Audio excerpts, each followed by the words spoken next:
afternoon, hockey fans, and welcome to the M&T Bank Arena here on the campus of Quinnipiac University. It is game 2 of a hockey doubleheader here in Hamden, Connecticut. And it's another top 10 matchup as the number 10 Bobcats host the number 7 Maine Black Bears in the second game of this weekend series. Welcome upstairs alongside Rich Coppola, Phil Gibalea with you. Rich, it's hard to sometimes call a tie. In fact, you wouldn't often call a tie an instant classic. Last night here at a packed M&T Bank Arena, it was an instant classic as the Bobcats came up down 3, came from behind, 2 extra attacker goals to tie this game against a very pesky Maine Black Bears squad. And when you look at this team, 13 freshmen are in the lineup. Many of them are impact players. On the flip side, some key returning guys in this lineup. One of them had a big impact yesterday in Thomas Friel. Well, Thomas Friel comes from Aberdeen, Scotland, and this is his goal last night that gave the Black Bears their second 3-goal advantage at 4-1 as he got behind the Quinnipiac defense and took the pass and scored off the feed from Lucas Peterson. He had a career-high 11 goals last year, but Phil, the main thing is the power play. He was tied for 9th in the country in power play goals with 8, so certainly he is someone to be reckoned with. We don't have to go to Scotland to hire to feature a Bobcat here this afternoon. Jeremy Wilmer, all the way from Long Island, had another great game. Yeah, and perpetual motion. When I think of Jeremy Wilmer, deception, creativity, and he really is deceptive, but he has a great motor that's always going. He had a great year last year, transferring from BU and led the team in scoring, off to a really good start this year with 2 goals and 2 assists in 4 games.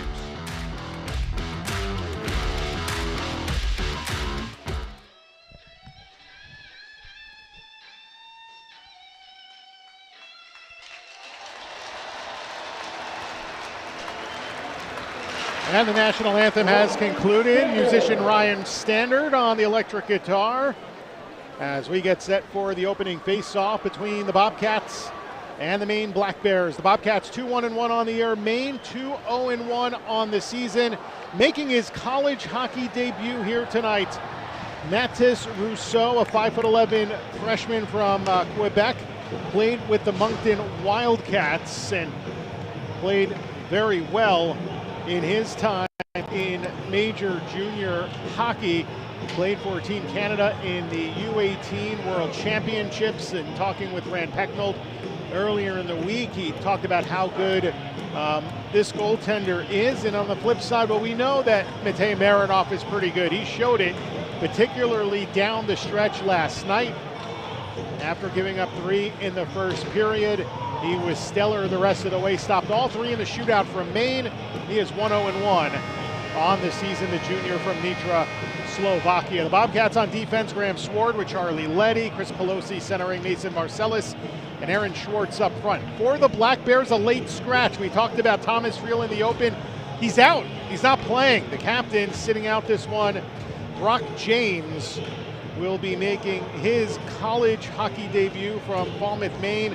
Played with the Sioux Falls Stampede, but it's Max Scott centering Justin Poirier and Josh Nadeau up front. Brandon Chabrier and Simon Motu, the second pair D, to get things started here in Hamden, Connecticut. Scott the Brown transfer, losing the draw for Maine, and Sword will blast it in from the near wing boards. This one had a frenetic, chaotic pace last night, and it looks like they'll try to get things started in similar fashion today. The Bobcats had a great scoring chance just 35 seconds in from Jeremy Wilmer. This time it's Pelosi going around a D-man, but a late recovery by Motu poked it back. And now at the point, it's Sword. Sword backdoor pass, and Marcellus fanned on it. That was a great look.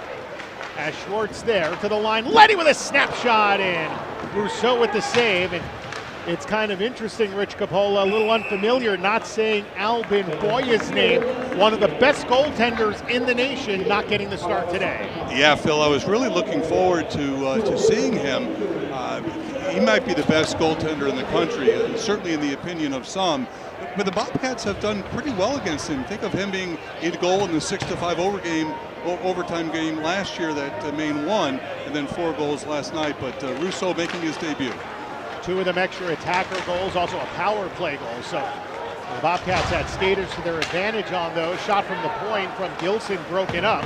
Kept in the zone. Andon Sorbonne, the junior, finally picked up his first point on an assist last night. Battling along with Wilmer. Vidicek out there as well. That's the Bobcats' top offensive line. As Marcus from the point shovels it in deep, looking for Jaden Lipinski of Maine, and a turnover. Marcus tied up, and he was looking for a man in the slot, and that was Lipinski. And the Bobcats had a lot of issues with turnovers, particularly in the first period last night, as we again have a raucous crowd here at the M&T Bank Arena. Vidicek whacks it in. Sorbonne will give chase. Beat to the puck by the senior Frank Jurasevich. And Holt, one of the co-captains and the lone captain on the ice in this game, will slow things down. The Bobcats change. Ethan Wittenbach knocks it away. Matthew Lansing down the left side, short side, looking for that top corner, and it was off of Rousseau. And now it's Anthony Cipollo. Off the boards, Brady Schultz, the Connecticut native, firing, and Oscar Komarov blocking that shot, now cut off. Here's Anthony Cipollo to Lansing, save made, and actually a block by Komarov after recovering. And now here comes Maine through center, broken up in the neutral zone. Wittenbach is tripped up, and there's no call, and that gets the crowd incensed. Brady Schultz down to Lansing, banked off glass. We'll see icing with 2:15 gone by in the first. Yeah, Rand Pecknow looking for the call as he's yelling from the bench right now. Certainly looked like it could have been called from up here, but Phil, you talked about the pace last night. We were off to a similar pace, and a couple of turnovers could have led to pretty good scoring opportunities, one for each club tonight. So taking care of the puck certainly is a prime concern. Well, it was a turnover in the Bobcat defensive zone, which led to a goal by Will Gerrois, his first in college hockey, and that got Maine off and running in the game last night. And they played a great first period and then kind of fell apart after that, allowing the Bobcats to creep back in. The one goal they scored after the opening period was a breakaway from Thomas Reel, and really a result of the Bobcats trying to force the issue on their forecheck. And just a perfect pass leading to a breakaway, and now a penalty is going to go against the Bobcats here at 2:38 of the first period for a trip. So there is Ben Barr in his 5th season as the head coach of the Maine Black Bears, and he played at Maine, and he really has turned this program around, Rich, in the last few years. Oh, he certainly has in the 2024-25 edition. First Hockey East tournament title in 20 years. So Ben Barr certainly getting it done, and the Bobcats penalty kill will have to get it done right now as they're shorthanded for the first time tonight. They were 3 for 3 last night on the kill, as Marinoff will melt it. For the year, not off to a great start, 69.2%, that's 49th in the country. You know, much of that in the games early on. BC in that 4-3 loss to the Bobcats, they scored a couple of power play goals, but a little bit more recently, the Bobcats have been better. Still kind of early to make any kind of determination on special teams. Maine is at 15.3% on their power play, 2 of 13 on the air after going over 3 yesterday, and now the referee is coming over. I don't know if there's a correction on the scoreboard. Cameron Lynch talking, and he'll appeal away. Pelosi is out there with Marcellus, Letty, and Elliot Gronwald in the penalty kill. And with Trinetsky Nair in the box, you lose his ability on the face-off, as he's a top Bobcat in that area. He is. He didn't have the best night last night. He was just 5 of 13 on face-offs. In a night where the Bobcats did dominate from the dot, the best of them, Mason Marcellus, was 10 for 10. Bobcats in the corner, can't move it up the wall. Nadeau across from Holt, back to Holt at the point, let it go, and it was off the blocker of Matej Marinoff. Fed back towards the line, Holt can't get it, recovers, and he kept that somehow onside. Wow, great play by Holt, and not only keep it in the zone, but to just keep possession of it. And behind the net, Jaden Lipinski, the first year, one of a handful that are NHL draft picks on this roster. And Nadeau, he was onside with that. That was a little bit more obvious. Fans weren't happy with that call, but the student section's all the way on the other end. Meanwhile, shorthanded pass, Marcellus falling down, recovering from a leg, and he was getting held up. Fans wanting an interference penalty. They won't get it. The puck was still pretty close, as Vidicek will recover out at center ice. Well, you have to have your head on a swivel with these two teams, Phil. And a rink-wide pass, and it's on the penalty kill, so no harm, no foul.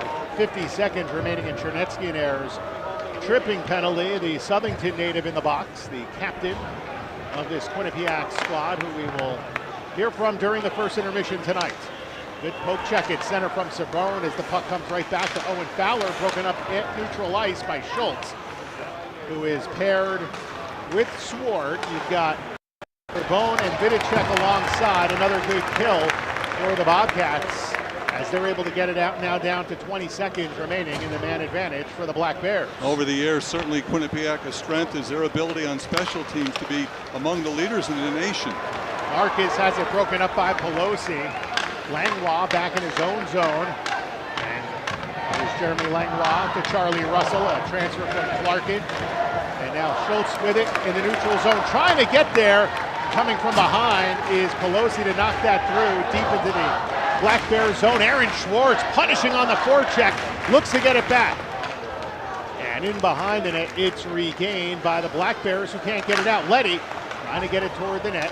Regained briefly, kept alive in the zone by Elliot Gronwald, who had a huge goal last night. Schwartz from a short angle, and it's held on to by Rousseau with 5:01 played in a scoreless first period. Gronwald kept the puck in, dropped the pass, and good shot by Schultz from the angle. Rousseau able to make the save and cover up. Face-off will come to the right of Rousseau. He wears number 32.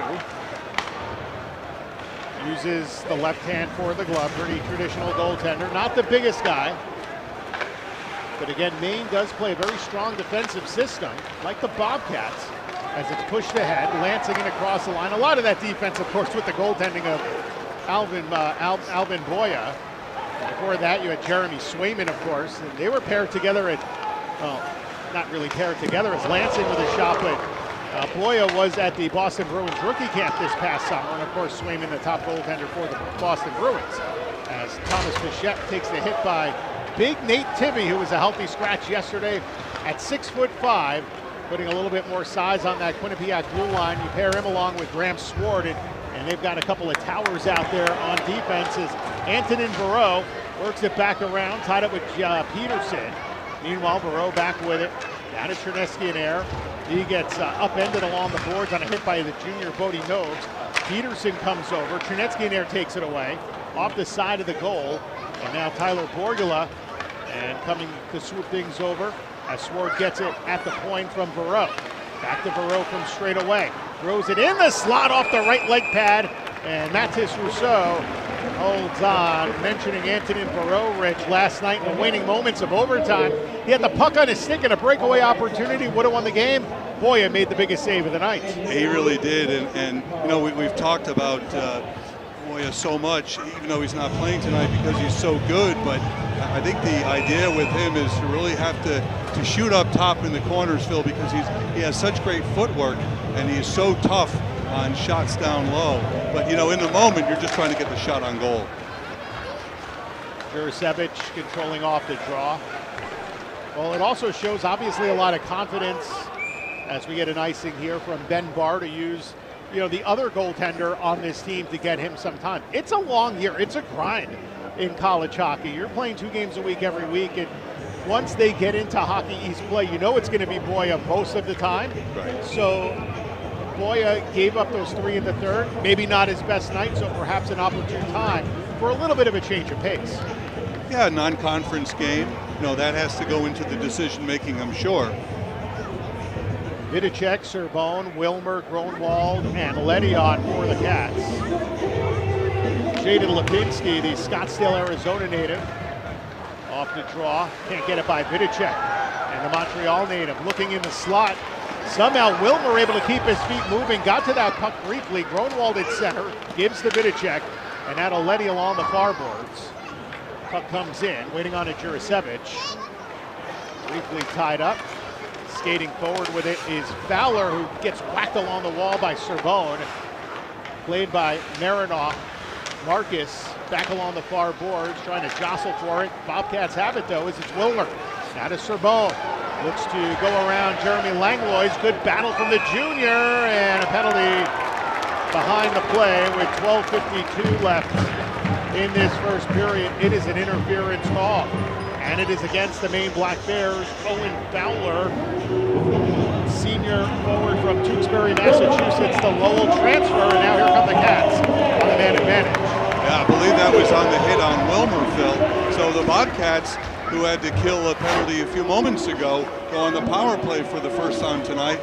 Big hit at center ice, and 12:52 to go, opening period. The Bobcats, well, both teams really without a great scoring opportunity thus far, but a chance for the Bobcats right here. Bobcats 1 for 3 in the power play last night. They're at 12.5% on the year. Still very early.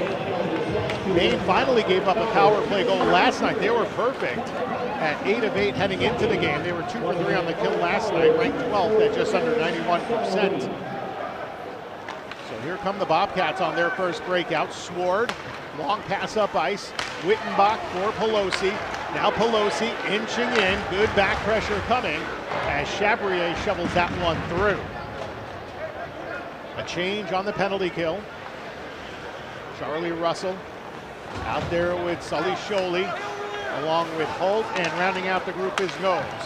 Pelosi on the breakout for Vereau. Antonin Vereau down the left side waiting. Couldn't get it around Knowles. Helping out is Pelosi of the Cats. Pinching down the boards was Vidicek, and he couldn't keep it in. As Sword way back for it. Long feet ahead, and Wittenbach, who had the power play goal for the Cats last night, shoveling it deep.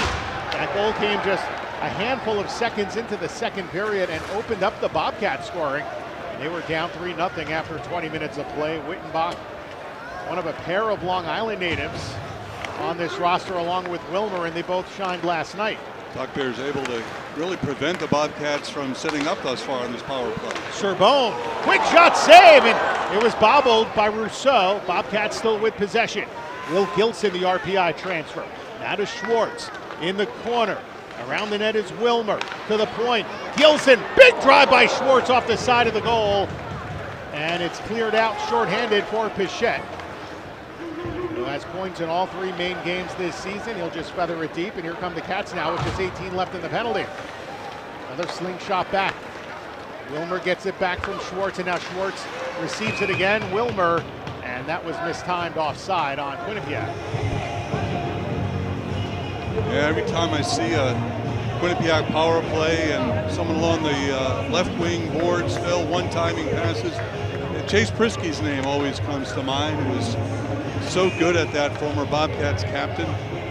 A lot of power play goals. Well, now playing in Siberia, literally, in the KHL. He does like it there. I didn't speak to him, but I did speak with his wife, Sydney Prisky, Sydney Roosler, who played for the Bobcats, and she said he does seem to like it out there and is enjoying his time. Tyler Borgula, sharp angle off the stick of Rousseau, and it goes out of play as the Bobcats are also 0 for 1 on the power play in this game. There's Rand Pecknold in his 32nd season as the head coach of this Quinnipiac Bobcats squad, and he continues to reinvent college hockey coaching. He's the winningest active coach now in college hockey, and it's just been amazing in how he has built this program, and even still all these years later continues to reinvent every time the landscape of college hockey changes. Yeah, and 3 new head coaches in the league this year, and then 2 of them in just their second years of at their respective schools. Ben Sire, former Bobcat assistant, one of them, of course. Oh, and a tripping penalty as Borgula got knocked down at the line. It'll be another Bobcat power play coming up with 9:31 gone by in the second period. So Borgula was trying to advance the puck out of the zone, and we'll take a look at the replay. Borgula upended just inside the Quinnipiac line there, so again, a quick turnaround, another penalty kill for Maine, power play for Quinnipiac. All the officials are collaborating after that penalty was called at the 9:31 mark. It is on Jaden Lipinski.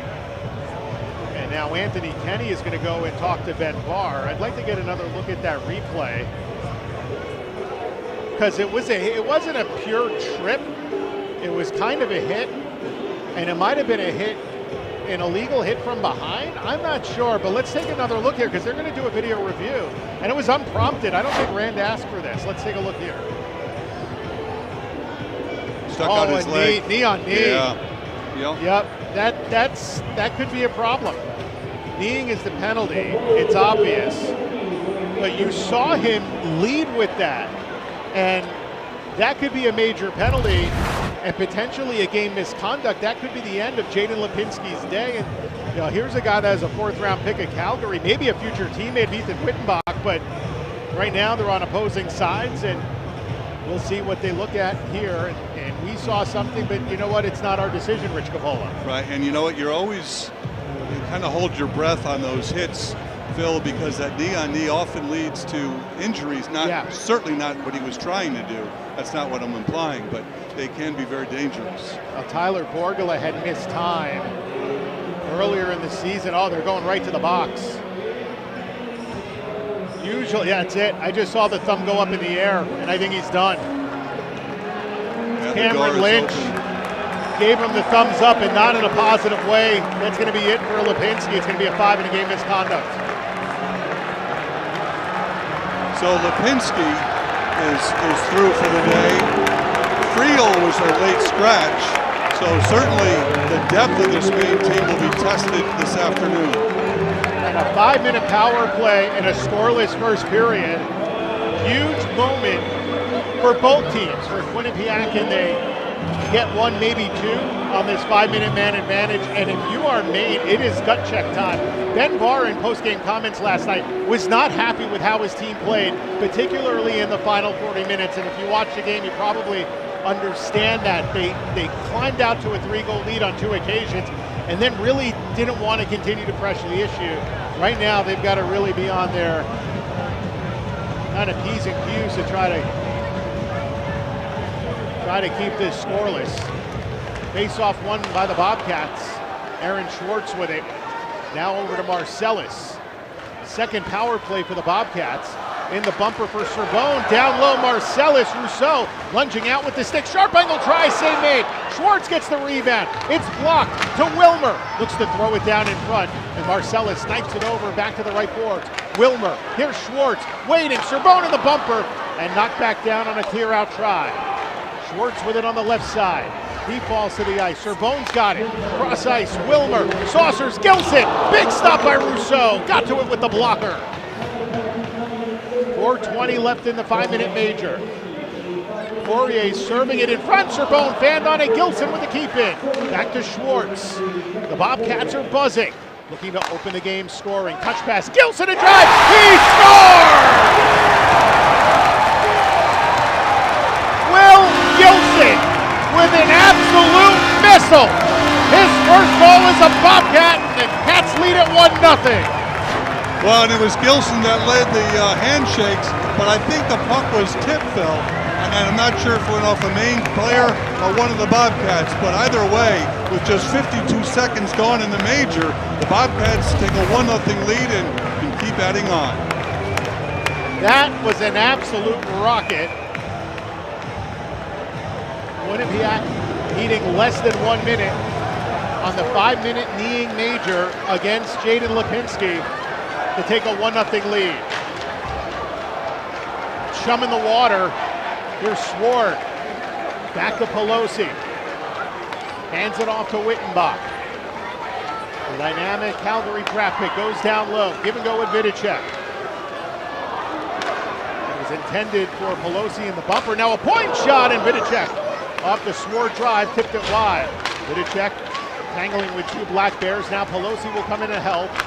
Meanwhile, Simon Motu able to get to it and fire it down. The St. Francis Xavier transfer from U Sports. Long pass ahead. Dropped off for Pelosi by Vidicek. And now Komarov battling and firing a pass. Graham scored. Gilson from Wilmer and Schwartz. The goal for the Bobcats.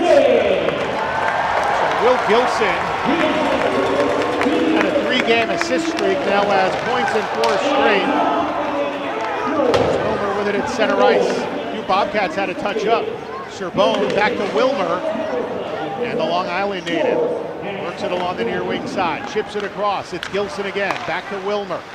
Quinnipiac has two very dynamic power play units with a lot of offense.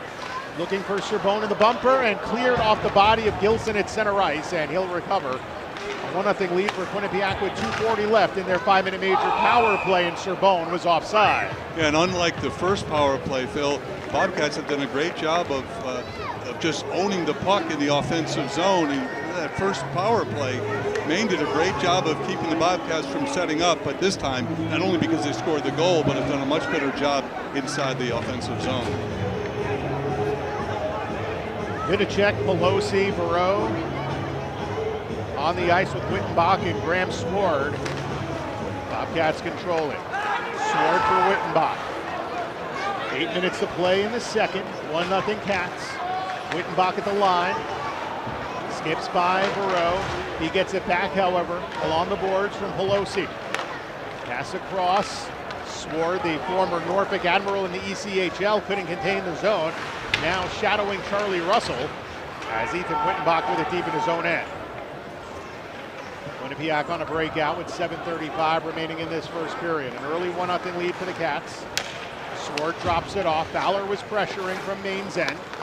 Now Pelosi skates it through.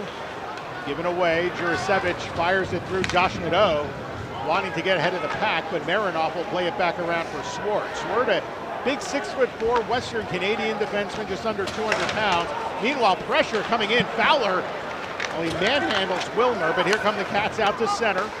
Off Serbone and dump back the other way. And a real recovery, Rich, on this penalty kill from Maine. Absolutely. They've done it since the goal. They've really done a good job of not only getting the puck out of the zone, but getting the puck deep in the Quinnipiac zone and eating up time. Marcellus 1-on-3 across the line. Surveys the ice. The junior from Greeley, Ontario. Chipped down. Pinballing puck. Stripped from Serbone, and Pichette shovels it clear after Komarov forced the turnover. So coming down to a minute left in the penalty against Jaden Lipinski of Maine, being served by Jeremy Poirier. Across the line it comes. Gilson, rink-wide pass, connects with Schwartz, drops it back for Wilmer. And now the Bobcats look to set up shop once again. Thrown on the side of the goal. Marcellus looked to go cross crease, sliding block from Nobes. Quinnipiac back with it. Good race there by Will Gilson, who has the goal to contain it in the zone. Russell drops it off, and Langlois got a good clear with 6 minutes to play in the period. Yeah, if Maine can kill off the rest of this, I think they're probably pretty happy just to give up the one goal. Through center, across the line, Lanson, stride late for it from Borgula. Sword's got to go back for it.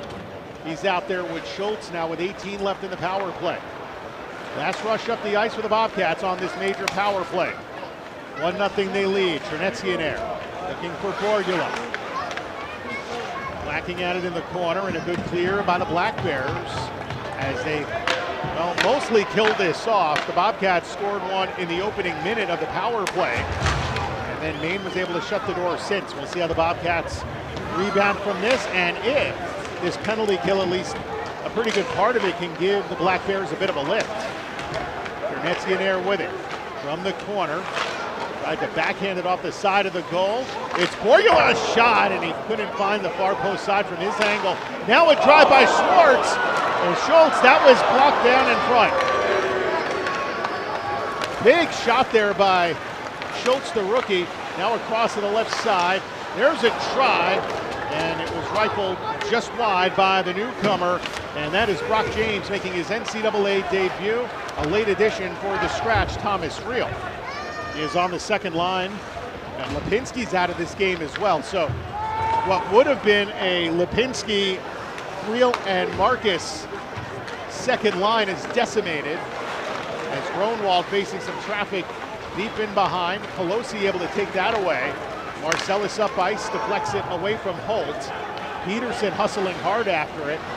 And Marcellus has been very aggressive with his body checking this weekend. Had a hip check for the ages yesterday where he sent a guy flying into the air Superman style. Good job by Letty to get back, because that puck took a carom off the back end boards, and one of the Maine players was right there. And now it's off a Bobcat stick and out of play. 3:59 to go in this first period. The Bobcats a 1-0 lead over Maine. Back after this on ESPN. Just under 4 minutes to play in the first period. 1-0 Bobcats on a goal by Will Gilson. His first as a Bobcat. Shots on goal in the first, 9 for Quinnipiac, 1 for the Maine Black Bears. But Rich, they have spent a lot of time, especially because of that penalty kill, back in their end. Yeah, they really have. And you know, we've talked through the years many times about puck possession and how Quinnipiac is so adept at that. But I think puck management against these two teams is extremely important. By the way, that QR code you see on your screen, that is for you to get your smartphone out. Donate now, Bobcat Challenge, starting on the 21st. So it's Tuesday and Wednesday this week. Help the athletic programs, all those many fundraising needs. Your support is needed today. Elliot Gronwald walking in as that one stopped by Rousseau. Point shot by Drew Hockley, seeing his first game action of the season. He was a healthy scratch, the 7th defenseman today, and Rousseau holds it up. First period is brought to you by CT Realtors. As the faceoff following the Rousseau save will stay back in his own zone. So talk about a trial by fire, Rich Capola. First ever NCAA start, and he is under heavy pressure already. Yeah, he sure is, but you know, he comes from that cradle of great goaltenders, right? Certainly so many Quebec-born goaltenders through the years, and a lot of them have played in the Quebec Major Junior League. He is one of many. He is, well, not one of the bigger guys. He's only 5'11", and that's, they're all looking for that now. All these NHL teams want big guys. Although Albin Boya is only 6'1", so by no means is he a giant. As going back for it is Hockley, who is paired at the moment with Gronwald, and we see an icing. Hockley, as we mentioned, his first game of the season came in midway last year. He was playing with Langley in the BCHL and was a point-a-game defenseman, a guy that didn't put up much offensively until a year ago, and with Victoria. So he played really well, and they brought him in and was a key down the stretch. The Bobcats needing some depth on the blue line. Off the draw, it's chipped out to center. Gronwald punching it ahead. Cipollone moving it over for Wittenbach from behind the net. Now back to Elliot Gronwald, working it back up the near wing boards. Lansing can't clear it. Komarov a shot, good save, and pawed down. And tempers flaring after the whistle. Drew Hockley making the most of his first minutes of the season, going after Sully Sholey. Yeah, the Lansing tried to get a little bit creative with the pass and try to get out of the zone, but it was kept in, leading to an opportunity for the Black Bears. And we mentioned how Drew Hockley came along in the middle of last season. It reminds me of the 18-19 season when it was Brandon Fortunato got hurt, and then they had to bring in. They brought in a defenseman kind of for the rest of the season. Never saw him after that year. And Brandon Fortunato and the Bobcats looked like they were going to win a national championship that year. He was that good, anchoring the power play. Had retired briefly, and he's back in hockey. He's playing somewhere overseas. It was great to see. He didn't play at all last year. Yeah, good to see him back. Across the line, Serbone to the half boards. Vidicek firing, looking for Serbone in front. It's broken up. Now Sword in traffic, left save, and Vidicek tried to get to the rebound. He couldn't get a stick on it. Hammered along the far boards was Charlie Leddy. Serbone's got it. Back to Leddy, try to snap it. Fowler blocks it, has Russell with him. Shoveled deep, and Marinoff punching it to the right for Graham Sword as Serbone waits up for it and chips it to center where Max Scott will feed it back to Chabrier. 1-0 Bobcats on a goal by Will Gilson. And across the line, Chabrier broken up by Chernetsky in air. He doesn't have the numbers, so he'll flip it in deep and continue to pursue. This time it's Motu. Along the boards, Antonin Verreau. Chernetsky in air comes away with it, turns and shot deflects over. Back to the line for Tibby with a wrist shot tipped wide in front. Borgula! Oh, that one rang off the post from behind the goal. My gosh! He nearly buried that. He tried to hit it off the back of Rousseau. Hit the back, but the post. After that, as this bottom line with a lot of offensive flair regardless, buzzing deep. in the main end, and now knocked down was Borgula by Josh Nadeau as it's flung back in, and it'll be the Black Bears starting from in behind their cage. Long fling out to center, taken back by Gilson, poked away, and driven in. You know, long ago, goaltenders used to come out and play the angle. They're so far back in their nets now because of all the backdoor stuff and so much that happens behind the goal line. Almost led to a goal by the Bobcats right there. Langlois having some trouble with it, facing the footsteps of Schwartz, but now it's Miguel Marcus. Scored his first goal of the season last night. And along the near wing, Marcellus drops it back for Pelosi. Looking cross ice on the tape. It's Schwartz. He's in. Poke checked away. Little bit of trouble trying to snag that puck down, but he still has it. Try to toe drag it, but Komarov deflects it. It stays live in play. Final minute, and Grunwald with a drive looking top roof. Didn't miss by much. Now a wrap try. Marcellus save made. Pelosi trying to dig away for it. And Pelosi, the Boston Bruins draft pick, using his size, gained some muscle over the summer, but knocked out the other way with under 40 seconds to go in period number one. Phil, the Bobcats a little bit more grit, I think, this year, and it shows. You've seen it tonight. Good puck support, but a lot of grit. Really tough on the puck. Tackle on the far boards. Wilmer, Vidicek digging in. Here's Wilmer, the Long Island product. Game-tying goal last night. Couldn't feed it to the line for Sword.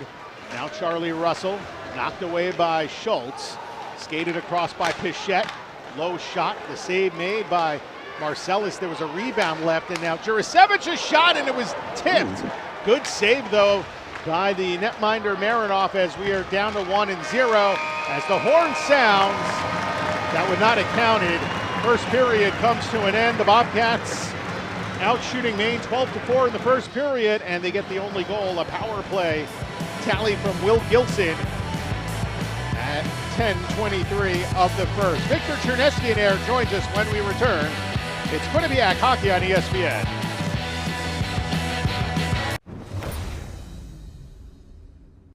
Hi, everybody, and welcome back here on ESPN Plus. Phil Jubileo with you in between periods, and we're joined by the captain of the Bobcats, Victor Cherneskian, a Southington's own, and a handful of Connecticut natives on the team.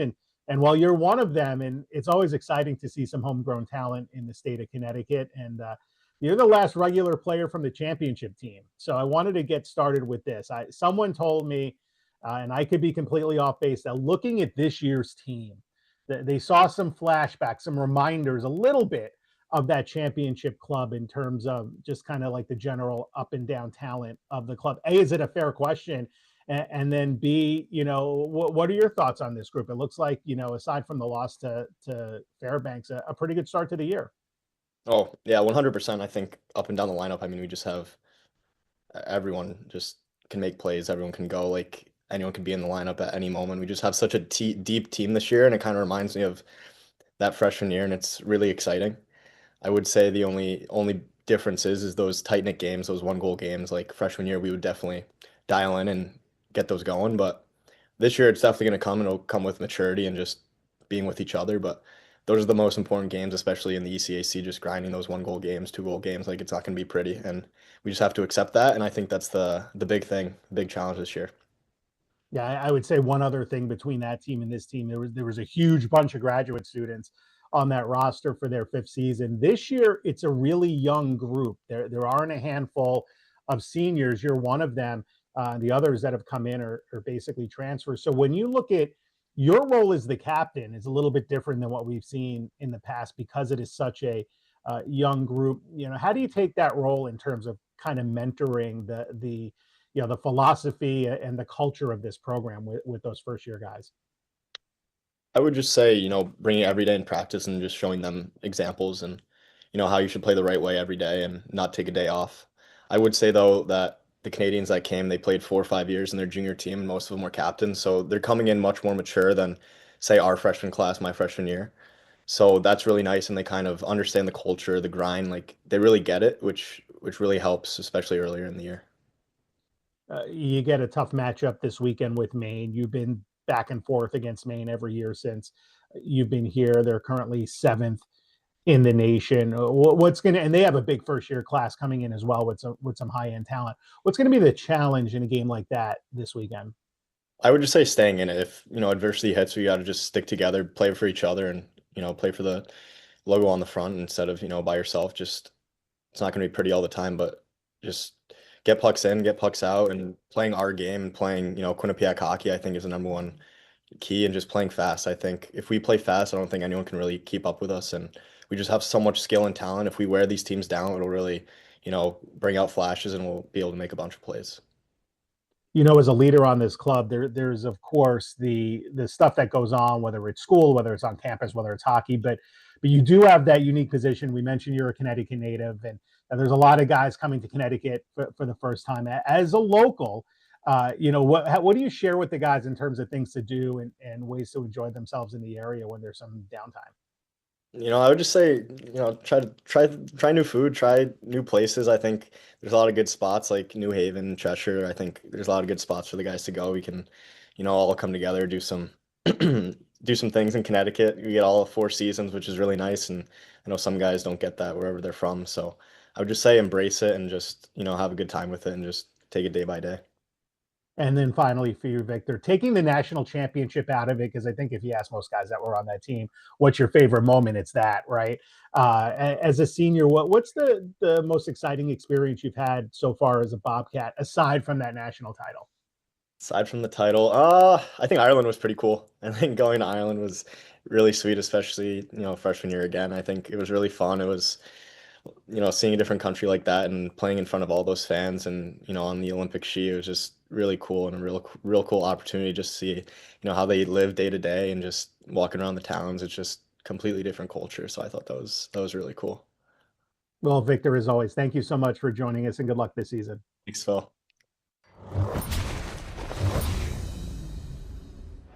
And welcome back to the M&T Bank Arena here on the campus of Quinnipiac University. 20 minutes are in the books. The Bobcats, number 10 in the country, a 1-0 lead over number 7 Maine in the second game of weekend series between these two clubs. Phil Gibaleo and Rich Capola with you upstairs. Last night was an instant classic and a tie. If we see another tie, I don't think it's going to be an instant classic. Those don't come up very often in a tie hockey game, but it was an electric atmosphere. Same electric atmosphere today. So far, the Bobcats with a short, very small 1-goal lead. Yeah, some changes for Maine tonight, some for reasons of injury, some for reasons of giving a guy a chance. So Rousseau, the young goaltender from Quebec, getting a chance in goal this afternoon for Maine as we look at period 1 highlights. The Bobcats had a couple of power plays in the first period. Off the one-timer there, Rousseau was able to come up with the save, but on the 5-minute major, here's the goal from the right point, the shot by Gilson, and it must have deflected off of a Maine player because they have not changed the scoring on that. So Gilson, the old Greenwich, Connecticut native, firing it home and going top stairs one way or another to beat Rousseau for that only goal of the first period. So a good period, I thought, for Quinnipiac, certainly helped by a couple of those power plays, especially the 5-minute major. But, facing adversity, Maine kind of showed what they're made of as well, only giving up the 1 goal and playing now a little bit shorthanded. Yeah, their penalty kill looked really good. When you look at the Bobcats, it's a complete 180 from the first period that we saw last night. Now, granted, Quinnipiac had some good chances in the opening period yesterday, but Maine capitalized on turnovers, scored 3 goals. Those second and third goals came about a minute apart, and that really changed the flavor of the game for most of the night. So to see the Bobcats come out, get the quick start, and get the 1-0 lead after a period, I think is key. Yeah, to play from in front, right? But also, now the key is to sustain this over the next 40 minutes of play. But, again, and I think you used the perfect word on the 5-minute major when you said great recovery by Maine, because after giving up the goal, they really put a blanket over the Bobcats. Yeah, they certainly did, and we'll see what Maine brings out. Again, a bit shorthanded in a sense when you're missing 2 of your 3 guys from your top 6, right? So 2 of those forwards from the second line. Thomas Friel, a late scratch, and then obviously Jaden Lipinski with the game misconduct on the kneeing against Tyler Borgula, and fortunately Borgula was fine and he returned later in the period. Rich and I will step aside. When we come back, we'll take a look at some stats. We'll bring you the second period. It's coming up next, right here on ESPN.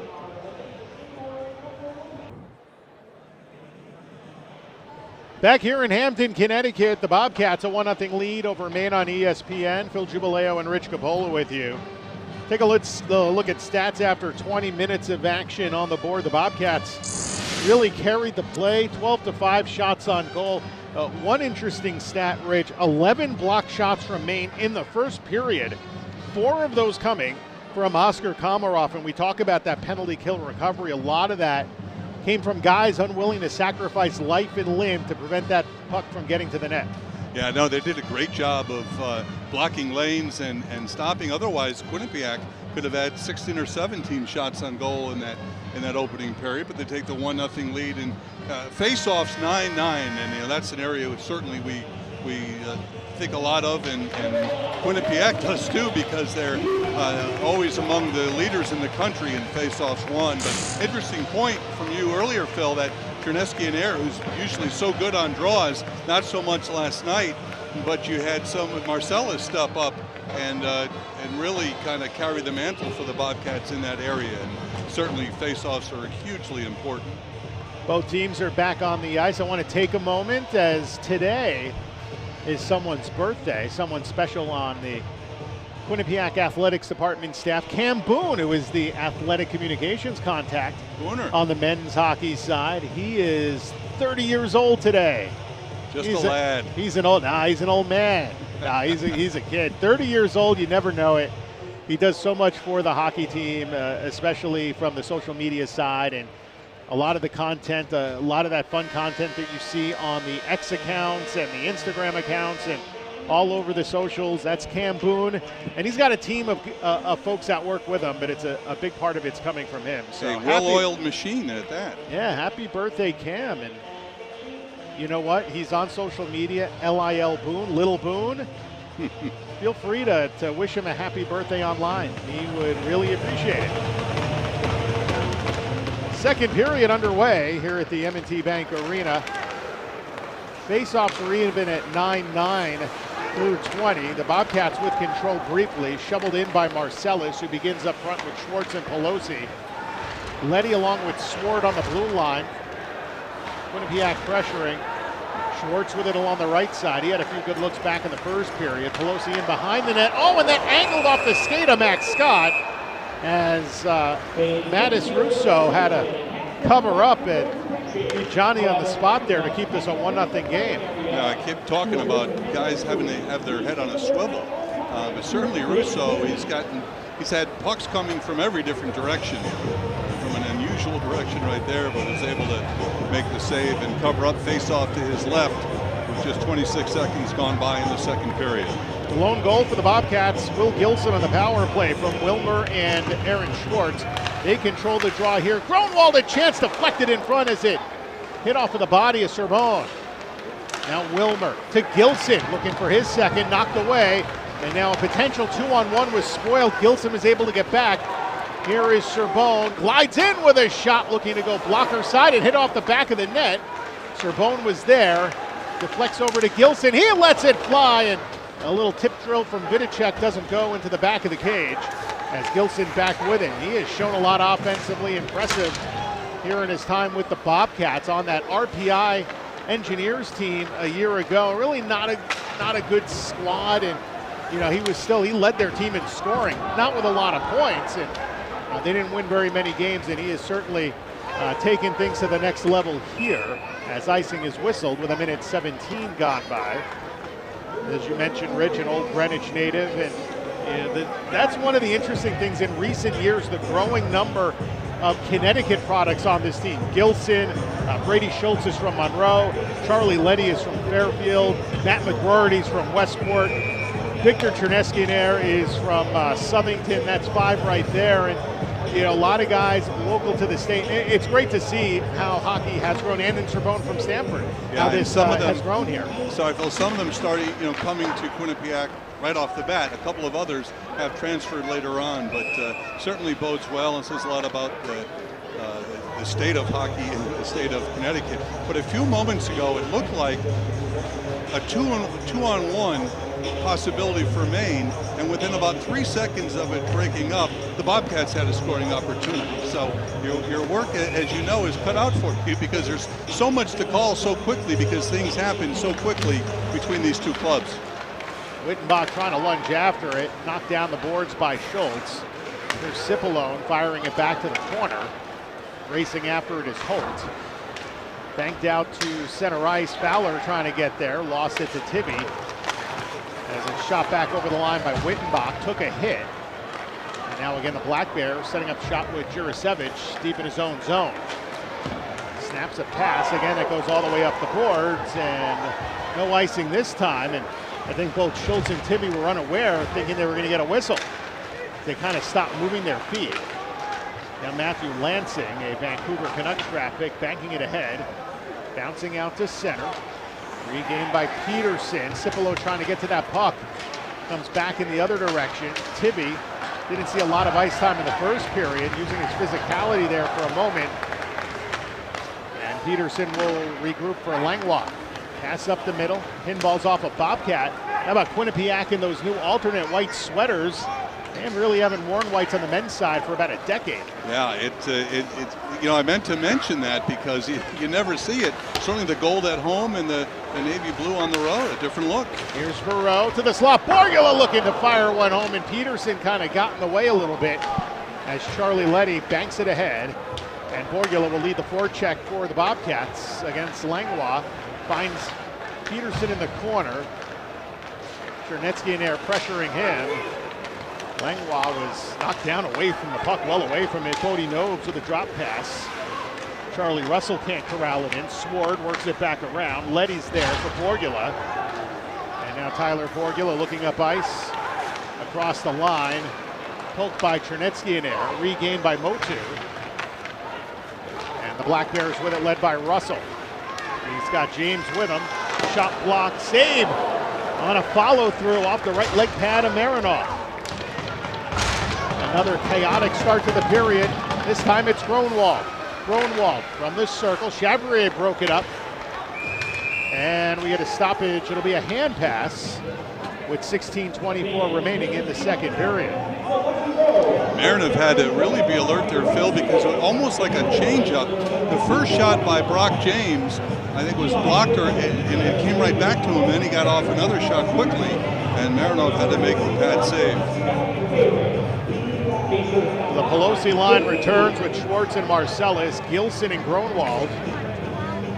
7D tonight for the Bobcats. They were down a D-man yesterday. Braden Blaze, who is not in today, left the game I don't know what exactly. You could assume some sort of injury, and we don't know anything other than that. He left the game. And they were down to 5 defensemen. Victor Chernetsky in there took a couple of spins on the blue line. Just out of necessity late in that third period. Bodie Nobes from in front of the main bench will drive it through. Russell trying to keep it, but overskated. Marcellus cleared his center. Holt is there. Whipped back in. Gronwald waits on it. Shovels to Gilson. And see if the Bobcats here can break this forecheck. And a little bit of a trap here is Josh Nadeau. Couldn't keep it against Pelosi. Looks to shovel ahead. They battle along the near side. Pelosi right back with it.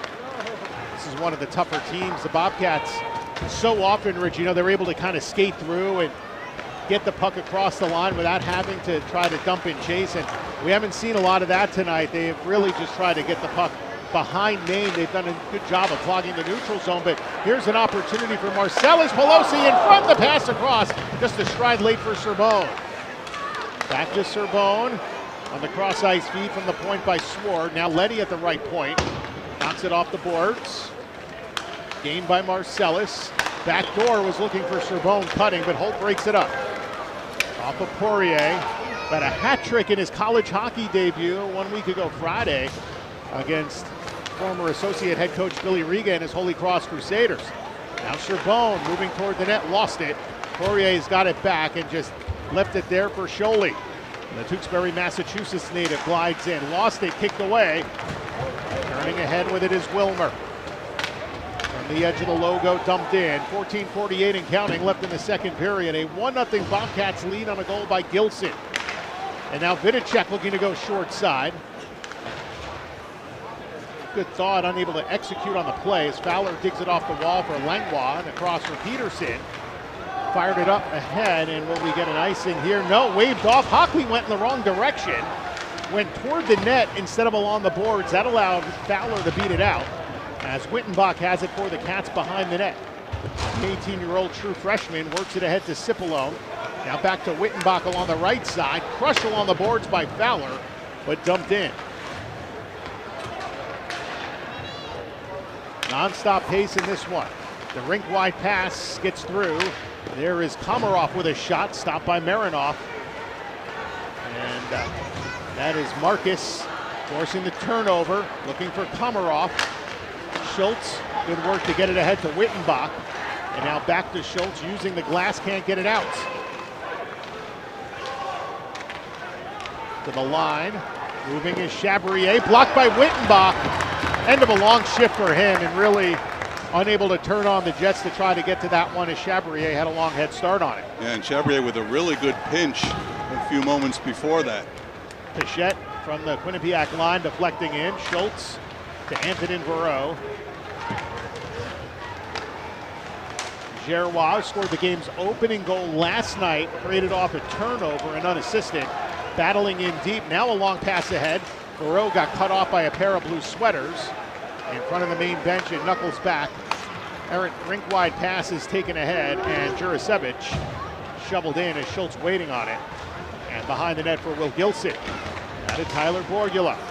Off the skate and a turnover and a backhand shot in tight by Charlie Russell in a big round for Marinoff with a good save. Yeah, big stop right there, and Maine very effective with their forecheck and also effective in the neutral zone. And they led, that forechecking ability led to a turnover there and a scoring chance as guys push and shove. But right there, and Marinoff had to be alert, made the save and held on, and then a little pushing and shoving ensued. Replays tonight brought to you by Cambria Hotels. Faceoff will be to the right of the Bate Marinoff as you can hear the pep band in the background at the M&T Bank Arena. 3-game road trip, however, for the Cats after this game today, as they will have a midweek game at Holy Cross, and then they play Merrimack in New Hampshire. So a lot coming up in the near future for this Bobcat team. That game against Holy Cross on Tuesday, the 21st. And then Merrimack and UNH next weekend before the Bobcats return home for a midweek game against Alaska Fairbanks and a chance to get some revenge on the team that beat them in the icebreaker last week in Tempe, Arizona at Mullet Arena.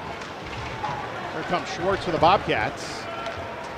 Slides it in softly, finds Marcellus. Marcellus, wraparound try, he scores! What a move by Mason Marcellus! An amazingly athletic goal as he picks up his second of the season, and the Cats lead it 2-0. Well, Schwartz made the perfect pass because it was soft, but look at the effort by Marcellus on the wraparound to really beat Rousseau to the far post, his far post, and certainly the near post for Marcellus. And with 12:11 to go in the second period, the Bobcats take a 2-0 lead. Oh, that's a thing of beauty for Mason Marcellus, the junior from Greeley, Ontario, who last night was held off the score sheet as far as goals or assists, but he was huge in contributing on faceoffs, 10 of 10. Drew the lumber around, had a hip check that was something you'd find on a Don Cherry 1980s VHS highlight reel. Just an amazing hit, and now that time showing his athleticism. Aaron Schwartz picks up his second assist of the evening. Interesting to see how as this year plays out, the kind of year that Marcellus has, Phil. I think he kind of spoiled us as a freshman, and maybe we looked for a little bit more from a scoring standpoint last year. Not that he didn't score his share of goals and points, but I think there's even more to give. And that was a picturesque goal. Poirier with a great look right off the face-off. A better save by Marinoff. Point drive blocked. And that was Vidicek. Got a penalty coming up. Touched up in the corner. We'll see. It's a slashing call coming up here with 11:49 left in the second period, and that is going to be on the Black Bears. Marching to the box is Jeremy Langlois. Well, you know, Rich, you go back and look at last season for this Quinnipiac team. Marcellus was more of a focal point. I think that's part of it. 2 years ago, you still had that dynamic first line with Quillen and Colin Graff and Sam Lipkin. So he was a secondary factor and then worked into the top line this year. The influx of major junior depth might open things up a little bit more for Marcellus as this season goes along. Slashing on Langlois. Fourth power play coming up for the Bobcats. Big opportunity to open this game up a little bit, and a big kill for the Black Bears. From the corner, Nadeau coughed it up to Wilmer. Wilmer moving left from the slot. Shadowed beautifully by Jurasevich, now shakes him off. Cuts around the net. Was looking for Sorbona, got caught up in the skates of Josh Nadeau, and now Max Scott with it shorthanded. The Brown transfer dumped up the wall, but Will Gilson is there first to it. And Quinnipiac will set up, so they were unable to capitalize on that turnover. But here they come on the man advantage. Gliding down Marcellus, looking for Sorbonne. Lost it for Scott. Scott having trouble digging it off the wall, and the Cats get it back. Now it's Wilmer from the right side. Creeps in, and he's got so much creativity when he's handling that puck that they do back off. Players give him space.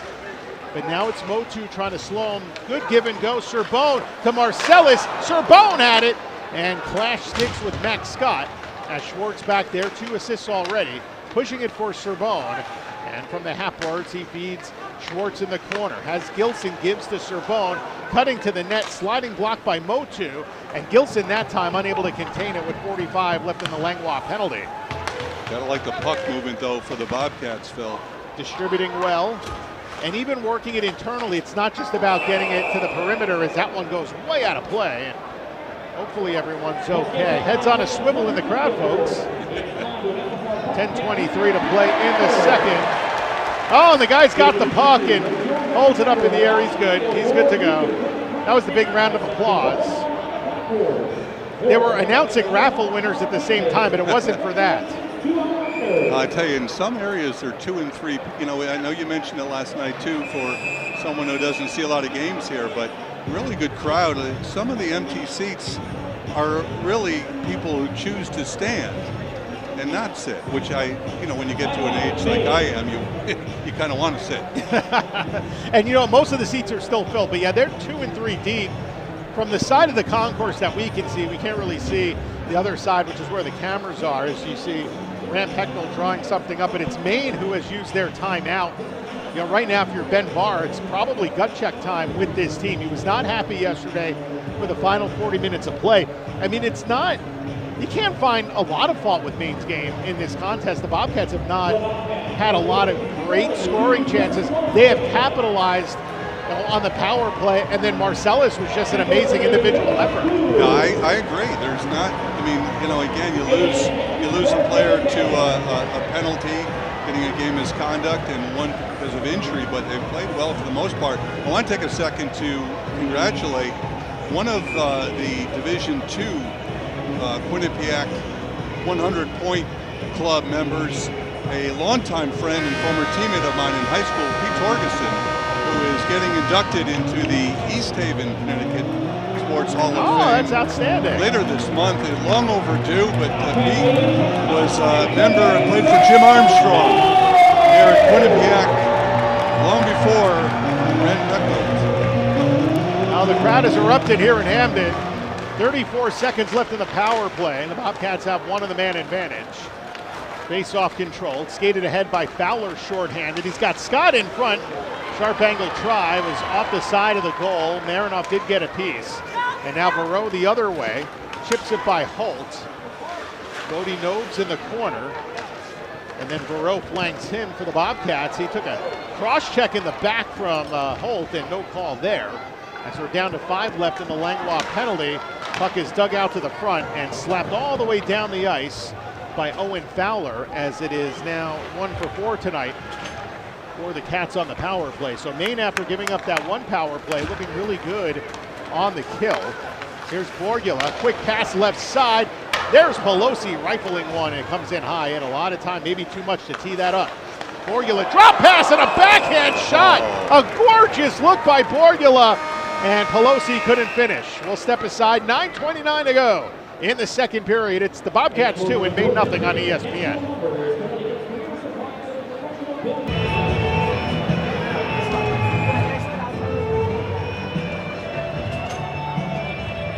.9:29 to go in this second period. 2-0 Bobcats leading Maine, and the air guitar cam here at the M&T Bank Arena. They should have had the guy that did the anthem actually play the guitar during the air guitar cam. That would have been good. That would have been fun. That was a great rendition, certainly a different rendition of our national anthem. Well played. Big weekend around here, alumni weekend, parents weekend. My daughter, an alum, is back. Yeah, you said she graduated 5 years ago at this point. Where's time gone? Crazy. She was 2020 nursing school. Very proud of her. Long pass Langlois as Borgula gets it back for the Bobcats. Less than half a period to go in the second. Long pass. Borgula got a piece. It ends up on Rousseau. Is back to the corner. Good hard hit there as Peterson was dumped down. Meanwhile, nearly turned over. Banked up the wall. Stronetsky in there looks to thread it deep. A lot of collision. You can hear those boards banging around a bit. Long pass ahead. Borgula trying to softly get it by Langlois. Does so. Finds Lansing looking to center it to the middle. Peterson sacrificing his body and somehow pulled a magic trick. He decided to hide the puck instead of show it. Well, again, full marks to several players on both teams, but certainly Maine blocking a lot of shots. Good job right there to keep the Bobcats away from what would have been a loose puck and close. 14 blocked shots in this game from the Black Bears, 4 of them by Oscar Komarov, all in the first period. A number of those during that 5-minute major power play for the Bobcats. Vidicek, Serbone, Wilmer, Gilson, and Swart on the ice, and an early jump on the faceoff. The linesmen have been much more disciplined on faceoffs here this season. Guys are getting kicked out of the circle more often. It's a little bit of a point of emphasis. Vidicek is, well, first was told to leave, and then Ryan Knapp let him come back in, and Vidicek complies by winning the faceoff. In behind the goal, Vidicek battling for it. He's been fantastic for this Cats team. Gets it back, looking top corner. And Rousseau did get a piece with the blocker. It's out of play. Well, good chance. Vidicek in close, was going for the far upper corner, but denied by Rousseau. Good chance from in close. I don't know about you, Phil, but I've always liked white. I've always liked white uniforms, but to your point, they haven't worn them in forever, while the women's team certainly has. Yeah, they do, and they did today. They have kind of an alternate white jersey with a bit of a different looking logo. It's more of that tartan logo, which will look good when they go to play in the Friendship 4 at the start of 2026 in Belfast. Certainly a great spot to wear those. But yeah, the men have it. It's a good look for them, something a little different, as it's a stoppage in play. Women off to a great start. 8-0 now? They are, yeah. They swept Northeastern this weekend. A weekend to remember for Kaylin Lamarche, who scored 7 consecutive goals for the Bobcats. She had a 4-goal Friday and then scored a hat trick today. As the Bobcats had to come from behind today, they were down 1-0 and 2-1 to sweep Northeastern. A very good Huskies team, picked to finish 3rd in Hockey East, and they're always one of those tougher teams to play. 9 straight trips to the Hockey East final for that women's squad, and 3 straight Frozen Fours earlier in the decade. So this Quinnipiac team, it looks like it's something special. Yeah, and a force to be reckoned with again. But boy, they've been so good for such a long period of time now. They have. They've just missed out on the NCAA tournament the last 2 years. They were the final team eliminated, so they want to get back there. And having a good non-conference one way to get that started. Conference play begins at Yale on Friday, and then at Brown, who beat BU today. So that was a big win for the Brown Bears. That was actually last night. They won in overtime. So it'll be a tough weekend to get the conference started. ECAC women's hockey, always a gauntlet. About half the league is ranked in the top 15 of the country. 7-goal week. Hey, she had a month plus worth of goals in one weekend. Well, to give you a sense, she had 14 all of last season. Wow.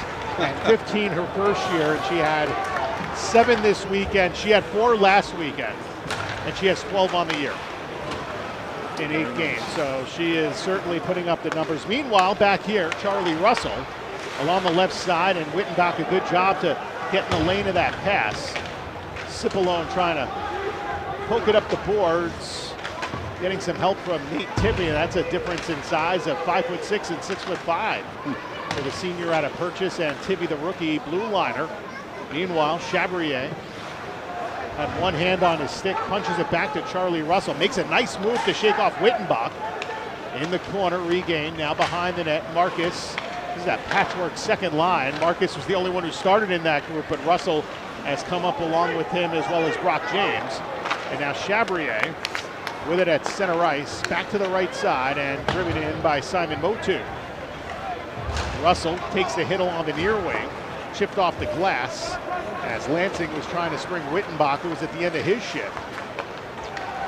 And now Tibby will angle back for it. 7 defensemen tonight for the Bobcats, and really sharing that 7th role, or that 6th defenseman, is Tibby along with Drew Hockley. Hockley, the sophomore, seeing his first game action of the year. Meanwhile, Peterson, who has points in his first 2 college hockey games, with a lot of speed coming down the right wing. He got met by Tibby. Coming over is Schultz, ahead for Wilmer, and a nice touch pass finds Verreau. Here's Verreau, in across the line, gives it over to Wilmer. Wilmer looks to get around the hit. He was punished by Langlois. Verreau with it behind the net. Continues to grind against Pichette, in front to Wilmer, and he was somehow able to free himself out of a phone box for that shot, but Rousseau able to make the save with 5:37 to go in the middle period. Now, Wilmer, one of those guys, the saying he could stick handle in a phone booth, and that certainly helped him right there. He's so good in tight, but good setup. Rousseau was there to cover up, take away the short side. Face-off will be to the left of Rousseau. Bobcats limited to just 5 shots in this second period. Maine has generated a little bit more offense, 6 of their 11 coming in this middle period. Scholey and Chernetskiner on the face-off. In the corner, Schwartz gets it back to Victor, the captain. Now to Gilson at the line. Had a rocket for his first goal as a Bobcat. Along the wall, Verreau trying to kind of block away Scholey. Bouncing for Gerrois. Here comes Will Gerrois, and he got hit by Gilson, got in the way. And Gerrois felt that one as Gilson's got it back. Will Gilson plays a bit of a complete game. Offensively has the touch, can throw the body around. As Nadeau comes across, back over to Brandon Holt. Now to Nadeau. High slot, Holt, there is shot, and Gronwald got in the way. And that is one thing, Rich. The defensive presence of this Bobcat team limiting offensive chances, and while Marinoff has made a few good saves, there have not been a lot of shots that have gotten through. Yeah, great job by Gronwald right there. I don't know if it was his stick or just his body, but took away a good scoring chance. Meanwhile, nice glove save on the Chabrier try by Matej Marinoff, the junior from Nitra, Slovakia, flashing the leather, and the faceoff will stay in the Bobcat zone. You know, still 4:32 to go in the second period, Phil. Next goal is a big one when you think about it. It is. It can let Maine right back in this game. Absolutely. If they score next, they're thinking we're down by a goal. We've had a lot of adversity to face and faced it pretty well. I think of yesterday how the Bobcats were able to find that confidence down by 3 to work their way back in this game. And you don't want to, it would really be a huge kick in the pants if Maine loses this game, because while you get a tie, you had a 4-1 lead in that game, and you never want to blow a 3-goal lead, especially when you have a chance to win on the road. Yep. Right off the face-off, Russell, a shot that was denied. Motu backhands it down the wall. Russell's got it back. Motu creeps in, a shot in traffic, knocked down in front, and it got through. Oh, and then we got some physical altercations after the play. Serbone knocked down Fowler. Both teams are going back after it. And this crowd is going wild here at the M&T Bank Arena. Fowler is tied up with Serbone. Yeah, there have been a couple of times after the whistle where players have come together. And certainly, here's another indication of it. A couple of guys away from the fracas are kind of jawing at one another, pushing at one another. I can't see the numbers from here, but take another look. Meanwhile, Marcellus lost his bucket as he continues to have words with Charlie Russell. We'll see what they call. Looks like a bunch of penalties are coming up, and the crowd is erupted here in Hamden, Connecticut. Marcellus continuing to have words with Charlie Russell. It looks like two aside. At least two Maine Black Bears have gone in the box. Marcellus goes in. I think he's the only one. Yep. See if the Bobcats come away with a power play out of this, or if it's going to be 4 minutes on Marcellus. There's always ways to even that out, but we'll see. And we'll wait to see what is transpiring here at the moment.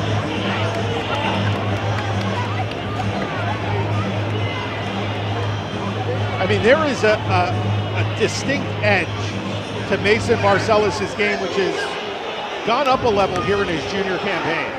Yeah, it certainly has. He's again, when I talked earlier, I spoke about grit, and it's not just new kids coming in.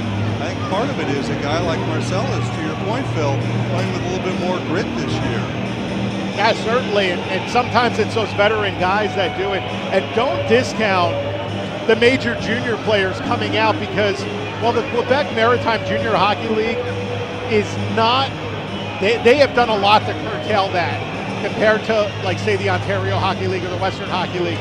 But still, these are guys 20, 21 years old that have come in, and it's not the same as when you're 18 or 19 coming out of some of the other junior leagues. And that grit is kind of built in. Oh, I agree 100%. And then you have, on both teams, you have a player that's played professionally as well. And I think there are some subtle things that maybe the average fan doesn't pick up that those types of players bring to their clubs. Well, the face-off is going to go back into the main zone. It looks like the extra penalty may be on Owen Fowler. They have 2 minutes up on the board for him. This will be the fifth power play for the Bobcats. Well, a great opportunity again for Quinnipiac. So a pair of matching minors, an extra penalty on Fowler. And a power play opportunity for the Bobcats. Serbone, Wittenbach, Schwartz, Wilmer, and Brady Schultz on the power play for the Bobcats. As Schultz, Monroe, Connecticut native, the all-time defender, points leader for Halifax in the Quebec League, and a short-handed chance, but Nadeau got a little too fancy. There's a chance from Holt, and he didn't miss by much. Maine is buzzing here, short-handed, trying to get a little bit of emotion and get back in this game. And a good defensive play with Wittenbach, and now player falls down.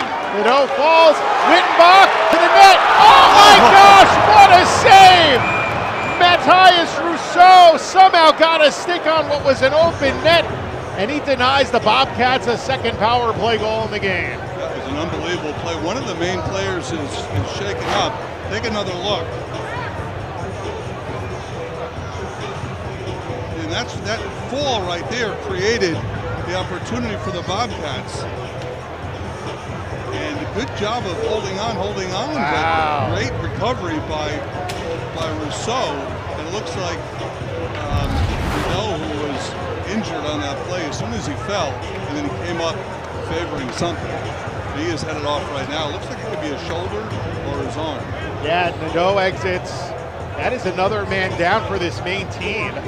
They have lost 3 of their better players. Off the draw, the Cats control. Another minute 20 left in the power play. All those penalties were roughing. Fowler, Russell, and Marcellus. Backdoor by Vidicek. Doesn't get to the other side. Good hit. Frees up the puck. Morgula now for Stewart. Thrown in from the point, and a save made by Rousseau. And meanwhile, Vidicek and Nobes came together, and then Nobes flopping down to the ice, I think, trying to draw a whistle, but he doesn't get it. Yeah, Vidicek right out in front in case Rousseau didn't make the save cleanly, but he did. And then Vidicek took a small tap for that. And you certainly think that the hits after the whistle, which have been here all afternoon, will likely continue unless Maine runs out of players the way they're dropping like flies. Sometimes it's a battle of attrition. That's right. Sure, yep, same power play group stays out there for the Cats. Brock James, first hockey game on the faceoff, lost the draw. Wilmer's there on the right side. Wilmer dancing in, back out to the line for Sword, who has a goal this season. Scored it at BC. There's a sharp angle try, loose out in front. Rousseau paws it down. Oh, and he never quite had that. He had it, lifted his glove. That's when the whistle was blown, and it stopped play. Yeah, fortunately for him, because he never really had it cleanly, but the official lost sight of it and blew the whistle, but face off to the right of Rousseau.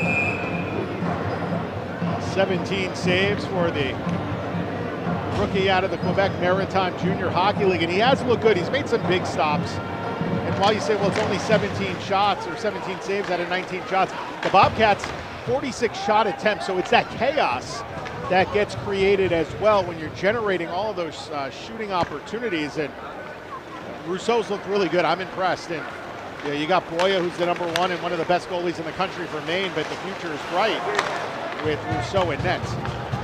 As the Bobcats race back after it, here is Sword. The change here for the Black Bears penalty kill with 23 left in the penalty. Fowler serving as the extra. Schwartz in across the Black Bears line. Had it stripped by Scholey. A good clear by the Massachusetts native, and that'll just about do it. Quinnipiac about to go 1 for 5 in the man advantage in this game, up a pair on goals by Gilson and Marcellus. Off to Wittenbach, carries it across the line, gives it to Borgula. Oh, crossing shot that could have been stuffed in by Barreau if he was a lefty shot. You know, and there's enough time and a small enough margin to wonder if those failed power plays will come back and haunt the Bobcats. Good work by James to bunk Barreau off the puck.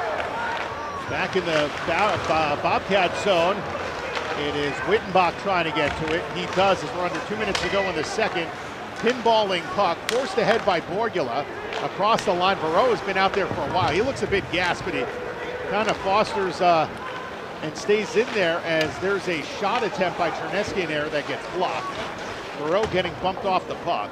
Letty waiting at the line. Quick snapshot. Chernesky in there couldn't get to it. Trying to get a deflection in on goal, and a good back check by the captain as Gronwald dumps it in. More of a frenetic pace here late in this second period. Matthew Lansing. And in the corner for Borgula. Tries to shake off Jurasevich. There's a broken stick out there on the ice. Elliot Gronwald there. Whipped along the boards. Letty makes a nice move to keep that into the half wall. Wilmer dancing around a bit to the high slot. Finds a man. Gronwald is shot off the blocker of Rousseau. And now played ahead a little bit too far for Marcus as Tibby jams it along the glass and out to center in the final minute of period number 2. And here come the Cats at Sorbonne trying to dangle his way. Nice strip by Peterson and ahead for Max Scott. Scott comes down with Gronwald. There's a penalty coming. It's on Quinnipiac. And we will see Maine go to their second power play with just under 40 seconds to go in the period. Yeah, just moments after Gronwald had a scoring opportunity. He's going to head off with 39.8 seconds to go here in the second period. 19-20, time of the penalty on the sophomore. That's a tough loss. He's usually out there on the penalty kill for this Bobcats team. And now Maine an opportunity, and as Rich said earlier, the next goal in this game really can change the tide in one direction or the other. And Maine, who had a good power play last weekend, has yet to strike on the man advantage in Hampton. They are 0 for 4 this weekend, 0 for 1 tonight. Fowler, Russell, Sherlock, Marcus, and Langlois on for this power play. Quick shot, and that one off the blocker of Marinoff. Good chance in tight by Marcus, who had a goal yesterday. Dug off the boards And flung clear by Charlie Letty. And of course, Rich, that main power play missing a lot with the three guys that are out of the game, including Nadeau, who went off the ice earlier in the period, all part of that power play group. Yeah, well, opportunities for others, and they had a great scoring chance there, but a big stop by Marinov as the Black Bears coming offside. Gerrois got to it early. It'll come back out, and it looks like at the center ice logo is where they will drop the puck. Marcellus back on the ice after serving his penalty. With Chernetsky in there, Letty and Graham scored. Owen Fowler to take the face-off. And controlled by Letty. And dumped like into the Bobcats bench, and they'll re-drop the puck. Oh, and then Marquez goes after Letty, who shoves him at the end of the play. Marcus might have gone after him a little bit with a little stick action. Here's a guy that played for the Lethbridge Hurricanes in the Western Hockey League. Now, the Western Hockey League, they don't play out in that league. That is a physical junior league. And, the farm boys out there, they don't mess around. Well, and in these back-to-back games, sometimes, you expect something to happen and it's quiet in that second game, but oftentimes it's a little bit of, stuff that gets built up from the first night. And I think we're seeing a little bit of that this afternoon. Great face-off win by Chernetsky in there. Scored, hammered it to the line, kept alive by Poirier, chipped ahead. Langlois with a shot and overskating as the horn sounds to end the second period was Owen Fowler. He would have scored had he been able to get a stick on that. Instead, the second period has come to an end. The Bobcats add a goal in the second period. Marcellus with his second on a gorgeous wraparound try, and that's where we are after 40. 2-0 Bobcats here on ESPN.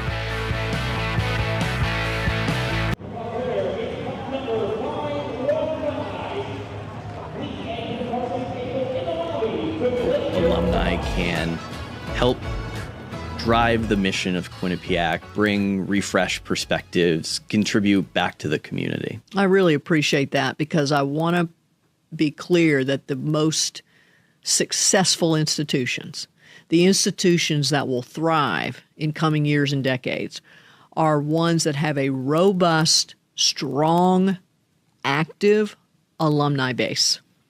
And of course, immediately we think about financial support. Listen, that's important, really important, especially for the students who come here from financially challenged backgrounds and need help to get to the finish line, need financial support. But there are other ways that we need alumni to be engaged with us. We need alumni to be willing to make connections for each other, for one another, and for the institution. That's a great benefit, not only to Quinnipiac, but for alumni themselves. So that networking and that outreach is really important. And then also being willing to contribute to the thought that needs to happen here at the university in all the disciplines that we are engaged with here, and in helping us think about the really thorny challenges that I just described earlier. So those are just a few ways that we need alumni engagement.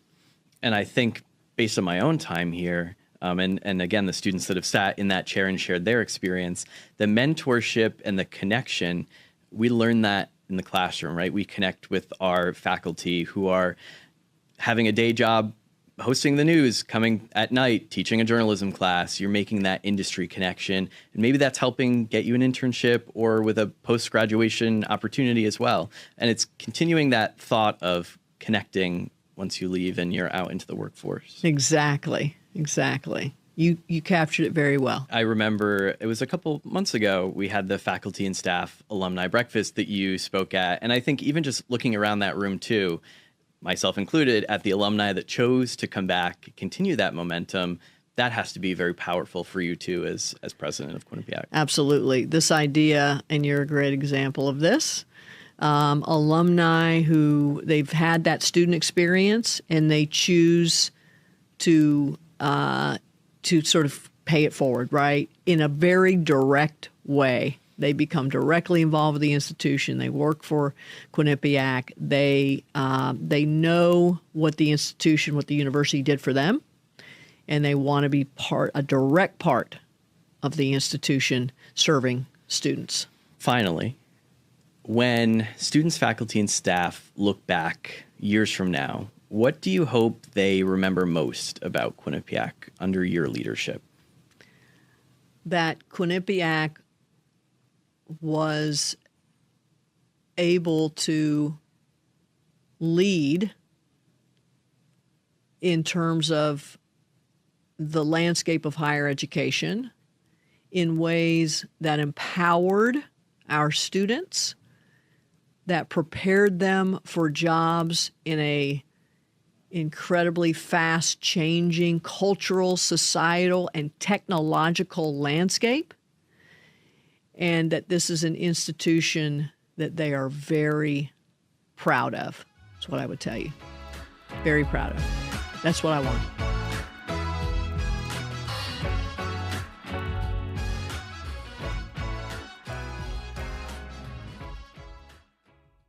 Back here in Hamden, Connecticut, after 2 periods of play, Quinnipiac leads the University of Maine Black Bears by the score of 2-0. Rich Capola high above the ice here with Phil Jubileo and switching roles for a second there. But yeah, Phil, it's such a great game to do last night. This one is going to be hard to live up to it, but still an exciting 2 periods of play and still anybody's game. No, it really is. And you mentioned it, Rich, earlier in the second period. That next goal is really going to mean a lot. 3-0 versus 2-1. You go, if it's a 2-1 game, you're Maine, you have hope. And that's right now what they're looking for. And their backs are against the wall. They're very shorthanded. They're missing 3 forwards. Friel before the game. They've lost 2. Game misconduct, an injury to Nadeau. So some of their better guys out. So for these young players, 13 first years in the lineup, make it 12 without Lipinski, an opportunity for them to show something to Ben Barr, who was not happy after last night. No, he's certainly not. And to your point, he's seen players go down. As we look at the second period highlights, the Bobcats with a 1-0 lead after a period of play, and just a great, gorgeous goal by Marcellus as he takes the pass and scores on the wraparound to give the Bobcats some breathing room. They went up by the score of 2-0, and this game has been physical at times, and certainly some hits after the whistle. Such was the case right here, and then an opportunity right here. But Nadeau goes down for Maine, and that's not the worst part because he had to go off. He was injured on the play, but look at Rousseau on a great play, desperation diving back and making the stop. Otherwise, this could be a 3-0 game. So he has really shown to be pretty good here in his collegiate debut. Yeah, Rousseau's looked really good, and on second glimpse of that last play, it wasn't just Rousseau, but Frank Jurasevich, who was behind him, also had a stick in. They both might have gotten a piece of it. Either way, what should have been a gimme goal for Ethan Wittenbach with how well he has played. That one play, if they're going to look at anything during the second period, they've got to say, look, we've got this kid right here, and he's playing his heart out for us, and we've got to do the same for him.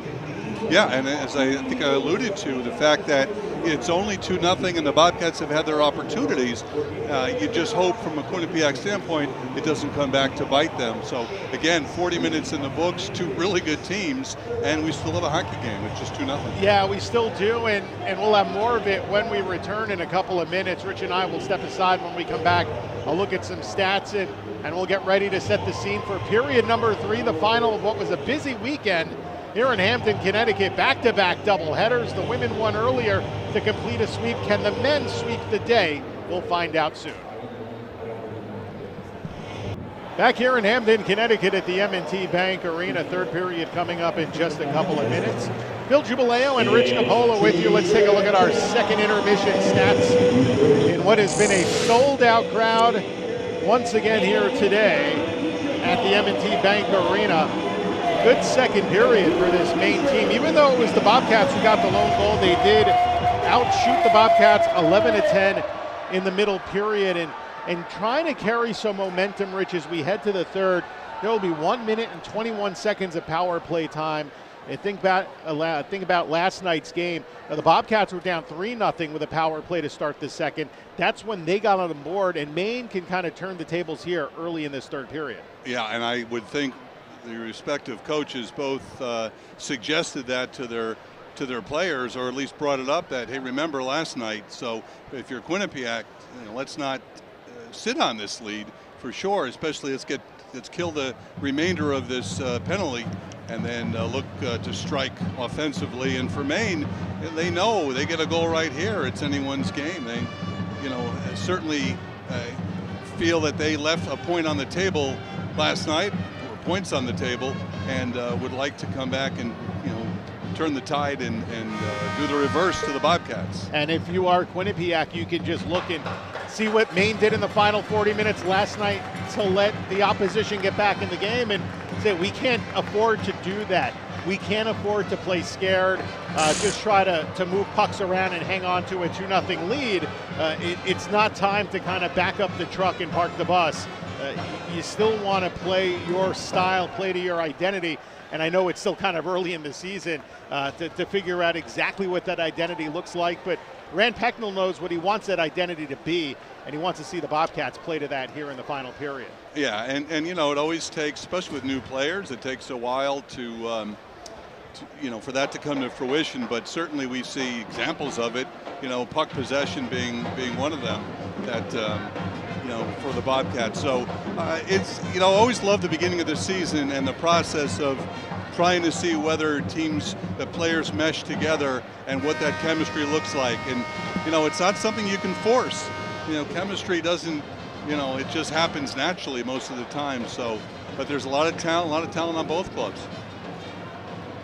Bobcats on the penalty kill to start the third. Someone's got to come off the ice. It'll be Victor Chernetsky in error. Pelosi with Marcellus, Leddy with Swart on the PK. Scott, Poirier, Fowler out there along with Holt and Jurisevic on this power play. And here comes Justin Poirier, who had that hat trick to open up his college career, had an assist last night. He's played a good role. It has not been very visible in this game, but that can change. As Marcellus with control of it, shorthanded to start this period, had the brilliant goal earlier. Now shorthanded, rifles one off the goalie and out. Early look here, shorthanded for Marcellus, who was trying to catch Rousseau napping. A nice play. He made a couple of nice moves to get out of the zone, and because his shot ended up in the netting, the face-off is deep in the main zone.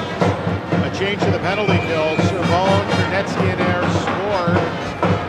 Out there, who's the fourth? It is Schwartz. So you have Schwartz. You have three forwards, although in this room, Chernetsky in there is basically playing the role of a defenseman. And he can do that. He's got some ability. He has a little of experience last night on the blue line for the Bobcats, so I guess that makes him apt to be a penalty killer. Holt drops it back. Now to Poirier.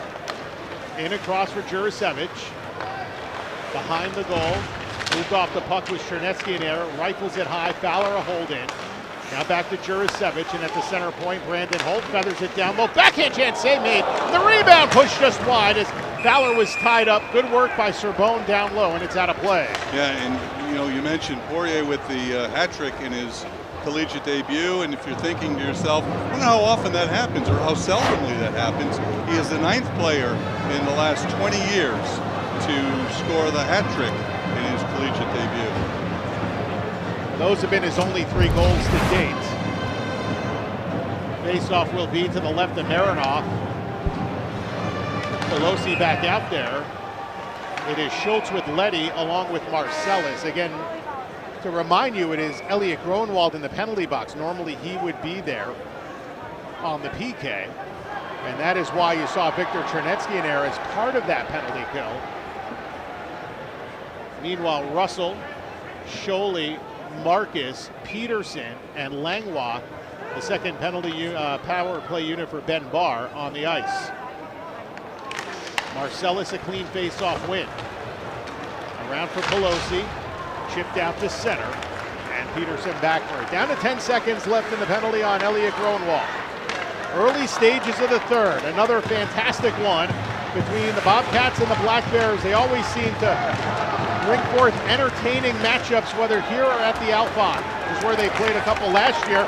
And here comes Serbone as the penalty is over. Serbone gliding in, looking across for Marcellus. It never gets there, and Scholey starts back up the other way. His centering pass was blocked by Marcellus and now dumped in. Schultz, long pass ahead, finding Sorbonne again. Bumped along the boards by Langlois. Now we've got a chance there, and cutting to the net was Wilmer. Couldn't complete the play. Back to the high slot. Good poke there by Chabrier.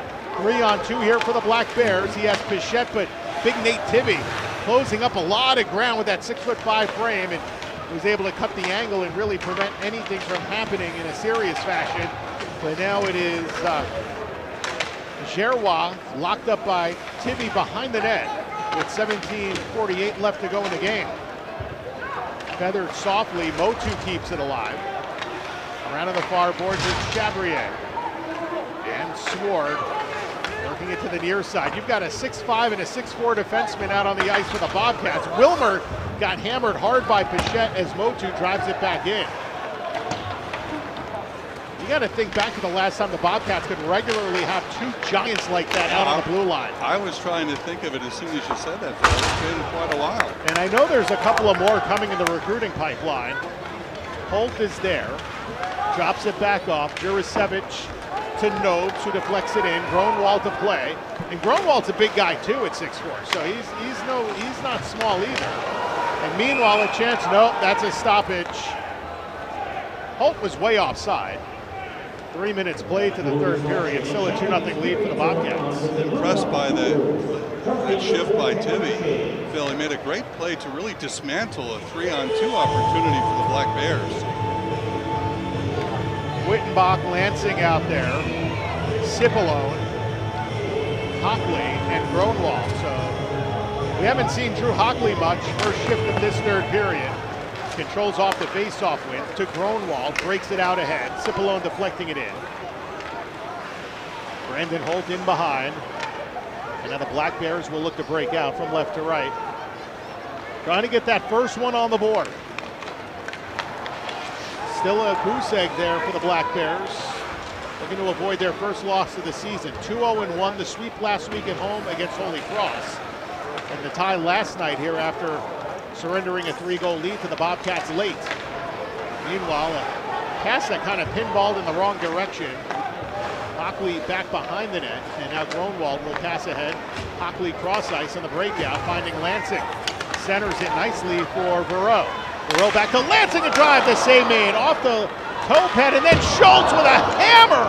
Oh wow, that's a hard shot. Did not hit the net. That allows Maine to change, and the Bobcats will start back deep. And the zone entry is a little easier because they've created some speed through the neutral zone. Tibby for Chernetsky in there, too hard off the skate. Peterson to recover for Maine.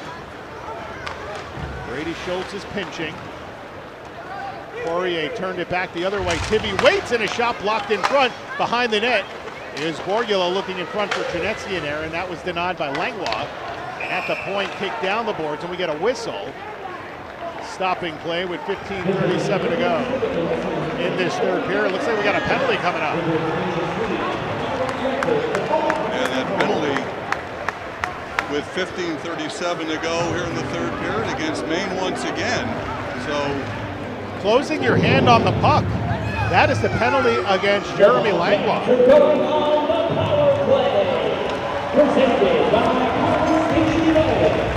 had their share of penalties this afternoon. Well, this will be the 6th power play for the Bobcats. If you're Quinnipiac, you really want to try to find your way on this man advantage. It's been a rough couple of weeks, as we just saw Marie Harden in the stands watching Quinnipiac men's hockey for the first time this season in person. Really inaugurated on Thursday. Congratulations to her. Meanwhile, it's shot out of the zone. Scott tracks it down. Schultz stays along. Wilmer battling to try to regain possession for the Bobcats, and he's able to find it back, and it'll be Sorbonne for Quinnipiac giving it off. Schultz on this power play unit. Tape to tape. Marcellus to Wilmer. He scores!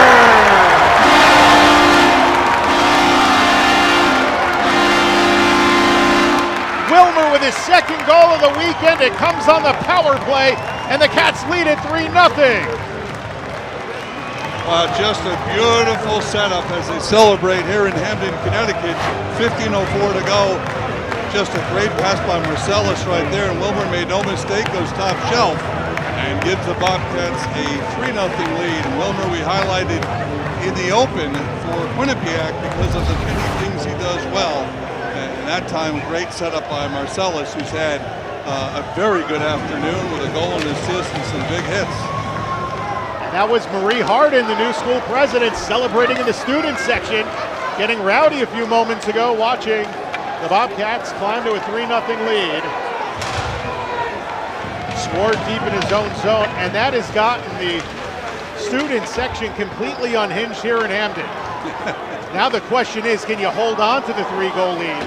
Granted, tonight it was established in the third period. Maine got their 3-goal lead in the first. But you don't want to lay back on your heels. Quick chance from the side, off the side of the cage.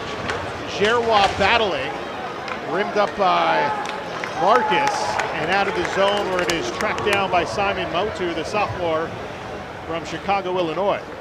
And if you're on that Maine sideline, that next shift after the goal, which we're in right now, it can be dangerous because we've seen it time and time again. The team hangs in, but all of a sudden, they give up a goal, then they give up another. And it's so tough on the road. This is not an easy farm to play in by any means.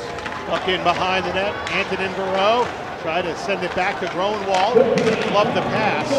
Peterson there, moves it ahead. Scholian across. Over to Russell. Good stick lift. And the Bobcats will take it out to center. Barreau firing it up the boards. Peterson to it first. He's tied up with Barreau. Now it bounces for Schwartz. Good pass in the corner for Borgula. Up to the point for Groenwald. Moving to his right against the grain. A shot tipped wide by Barreau. Play is still live. And meanwhile, Barreau able to move that over. And are they going to get him for a hand pass? They are. And it will come out of the zone with 13:23. By the way, Aaron Schwartz with his third assist of the game. So a 3-point game for Aaron Schwartz, the rookie out of Parkland, Florida. And he now has 7 points in his last 2+ games. He missed opening night, unavailable to play against Boston College, and ever since he has come out on fire for this Bobcats team. It'll come out to center. Good face-off win by Maine. Heady play there by Marcus to kick that back. Oh, what a hit! Schultz hammering Bodie Nobes. And another hit the other way, and that's going to be a penalty. Vidicek got absolutely railed, and then Letty with a cross-check on Fowler. That might negate the man advantage because Letty was backing up his teammate Max Vidicek, who got absolutely hammered. And we're going to see the replay of this physical moment here for the Bobcats and the Black Bears. Well, there's one big hit along the wall. And there's the second behind the goal. Ooh. Yeah, that was another, I don't know if that's a kneeing penalty again, but are they going to go look at this? I think they so. are. I think you have to, Phil. Yeah, they're going to go look at this. We already saw Jaden Lipinski get kicked out of this game for kneeing, and now Bodie Nobes went after Vidicek with a bit of a cheap shot, lower body hit, and I don't know if it was as blatant as the Lipinski kneeing incident against Tyler Borgula that got him upended from the game, but it's close. It's certainly close. We're going to take another look.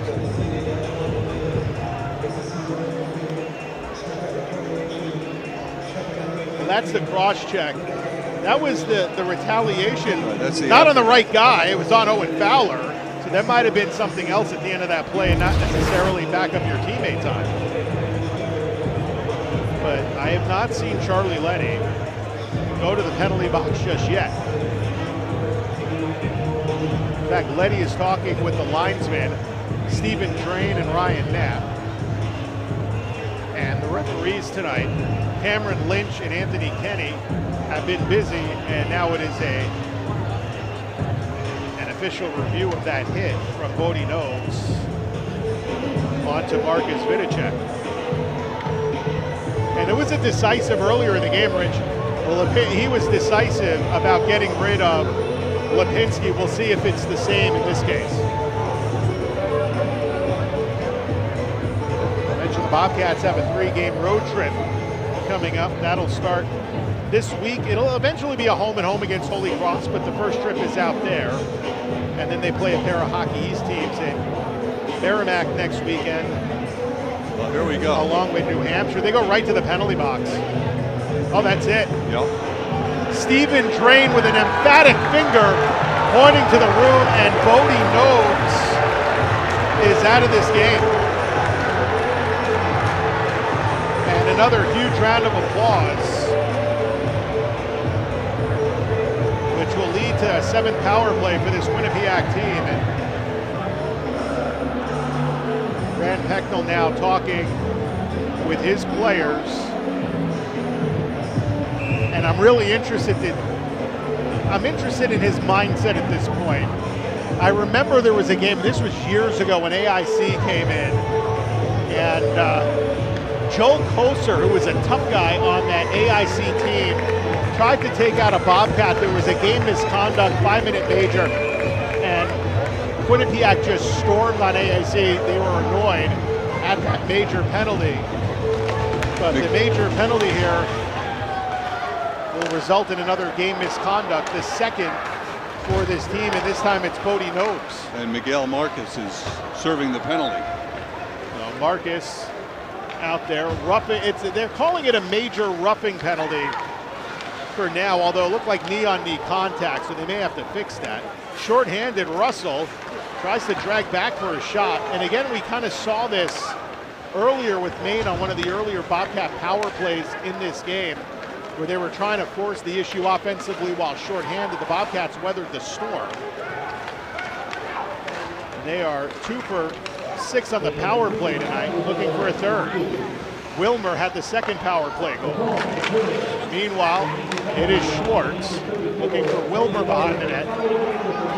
It is Wilmer that has that second power play goal. Will Gilson has the other for the Bobcats. A 5-minute major for kneeing and a game misconduct at 6:54. Serving the penalty is number 43, Miguel Marquez. So here come the Cats from right to left. By the way, speaking of Gilson, we have not seen him in this game for a while. I don't believe he's on the bench. And there's a goal! Oh, what a pass for Wittbach! From the corner by Burrell, another power play tally, and it's 4-0 Bobcats!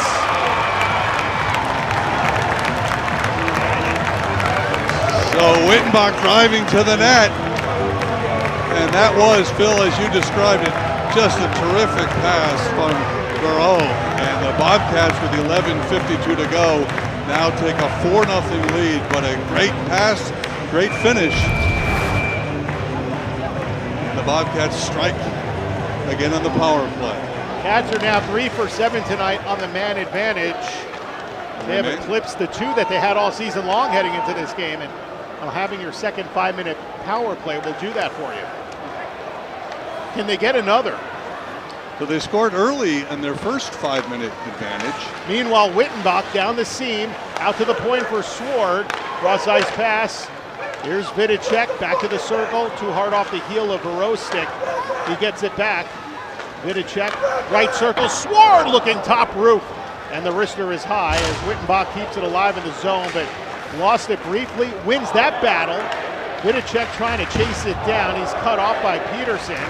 Langlois up the boards and sent through by Fowler on what is now a very short bench for the Maine Black Bears with 11 minutes to play. Who endure the overrated chant by the Bobcats partisan. Now, this is not what Ben Barr wanted tonight. It's exactly what Ram Pecknold wanted tonight. A 4-goal lead with a little over half a period to go and in cruise control, while still managing to keep their foot firmly pressed on the pedal. New power play group again. Gilson not in this game. The Bobcats lost Braden Blaze yesterday. Gilson in the room now. Chernetsky in there trying to get a piece of it. It comes back to Hockley. Now for Tibby. Down the boards for Borgula. Completely different power play unit. Cross-ice pass. Here's Hockley. Wrist shot blocked in front. Tibby the long reach, able to hang on to it.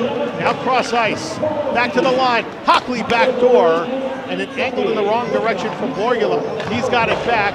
Chernetsky in there waiting. Into the half wall, Borgula. Cross-ice pass. Hockley's shot is blocked. Kick to the line. Power play unit looks good. Borgula, sharp angle off the side of the goal. And Hockley will pressure. Got it back to Lansing. And now lifted just across the line. Tibby was at neutral ice, so there's a touch-up, and Borgula takes it and skates it back in with 90 seconds to go. In the game misconduct 5-minute major on Brody Nose. 9:30 to go. Yeah. Wilmer with a power play goal. Wittenbach along with Will Gilson, the others. Here's a breakout. Aaron Schwartz is clipped. That frees it up for Oscar Komarov, who lifts it into the scoreboard, and that stops play. Yeah, you mentioned, Phil, maybe some different names on the power play for the Bobcats, but in that instance, very effective the way they threw the puck around. And a couple of times, and we've talked in the past about Hockley and his offensive capability, just took a little bit too long to get a shot off. He had one opportunity when he was pretty deep. But they can come at you a lot of different ways. Yeah, face-off controlled by Maine. Motu drives it through.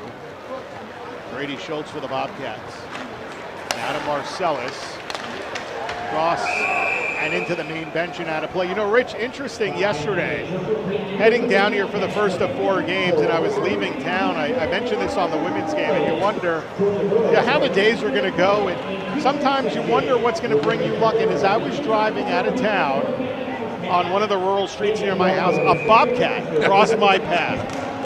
And I think it has boded well, certainly for the women this week, but right now for Marcellus looking for Wilmer and this Bobcat team who had a miraculous comeback last night and right now lead number 7 Maine 4-0. See, that's the difference. I seem to have a lot of black cats in my path. That's bad luck. That's right. A Bobcat is good luck. Yeah, absolutely. See, I'm in a town where it easily could have been a black bear too, but it wasn't. Of course, there was a black cat in front of the Cubs bench in '69, and Mets fans will never forget that. Well, there's so little as a Met fan to hold on to, and I am one of them. Here is Serbone, not at 69. Wasn't around at that point. Marcellus drops it back off for Schwartz. Falls to a knee with 8:15 to go. Serbone steps up, can't keep it alive. And now Fowler just shovels it deep with 8:10 to go. The 5-minute major is just about over. And the Bobcats are going to skate on the rush from right to left. Good breakup by Russell. Schultz comes over, can't control it. Marcus, who served the penalty, marches in. So the Bobcats 3 for 8 on the power play tonight. And Serbone chips it ahead. Barreau's got a step. Barreau to the net, was getting held up a bit. That's a good defensive play, and he never did get a shot off on net. Meanwhile, Russell just took a spill to the ice out of nowhere. We saw a lot of that later in the game last night. Again, a lot of usage between 3+ games, 2 on the women's side, and now 1 period and 2/3 of a men's game here tonight, along with yesterday's game. At the line, Sholia's shot deflected wide. Sword had his stick lifted, but it rolls over to Wittenbach. Here come the Cats, back to Barreau. Glides to center ice and will come off on a change. Scholey finishing his hit. Maine starting to amp up the physical game now as well, as Langlois will drive it in. This might be a little bit of a lost weekend for number 7 if they aren't able to come back tonight against the Cats. Borgula will dump in. Holt to play it in behind the net. Looking ahead, cleared out to center ice. Max Scott has been pretty invisible in this contest, and we got a stoppage in play. 6:50 to go in the third. It's the Bobcats leading 4-0 on ESPN. 6:50 to play in this third period. All Bobcats leading Maine 4-0. As we welcome you back to the M&T Bank Arena. The Maine Black Bears, one of the video coaches to our right, introduced himself to me moments ago with the phrase, "Do you know that lunatic Joe O'Connor?" Former Bobcat, it's his brother, and he works on the Maine coaching staff. Joe, one of the all-time beauties for the Bobcats. Hamden native.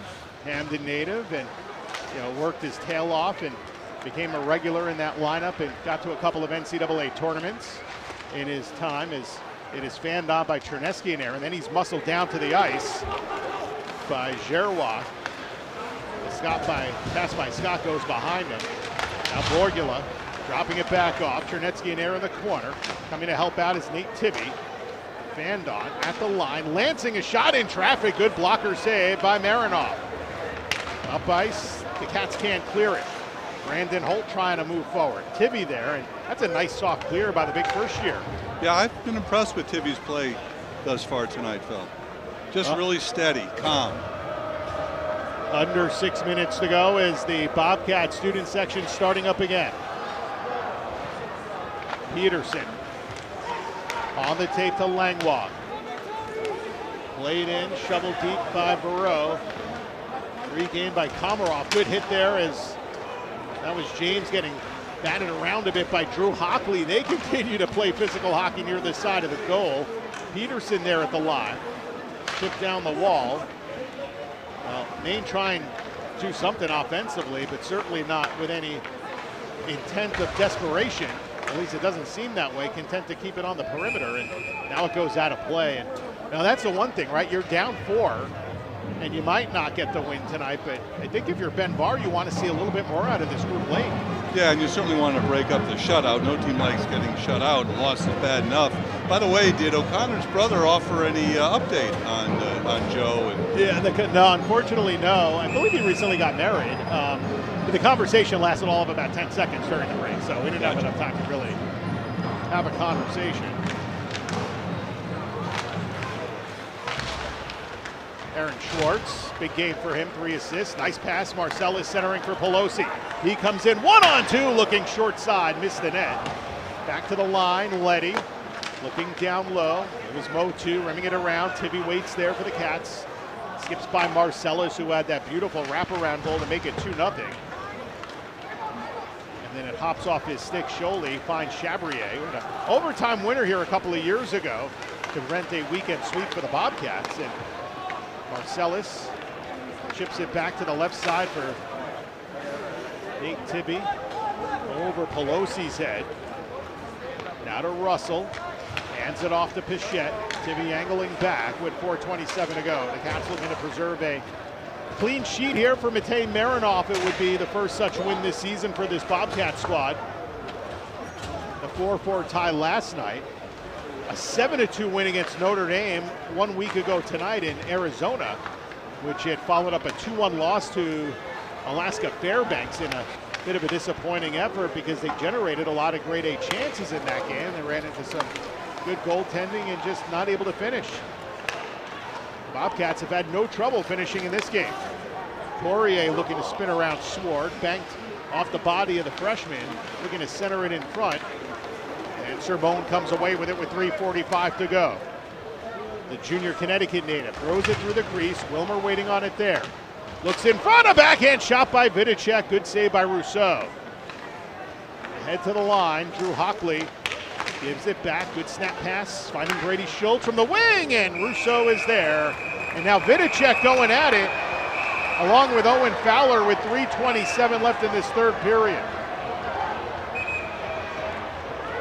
And what has become the norm this afternoon, a lot of pushing and shoving, some after the whistle. Yeah, I would say that the major junior student athletes that come in should remember that there's no fighting in college hockey. Well, even then they're major junior kids, but there's a lot of Canadian junior kids that come in, and USHL guys are fighting in those leagues as well. But certainly, I think you talked about the grit, and there is definitely a bit more grit with this Quinnipiac team. They don't just curl around and walk away. No, and that's one of the differences, I think, a little bit from last year. That coupled, it's another talented team.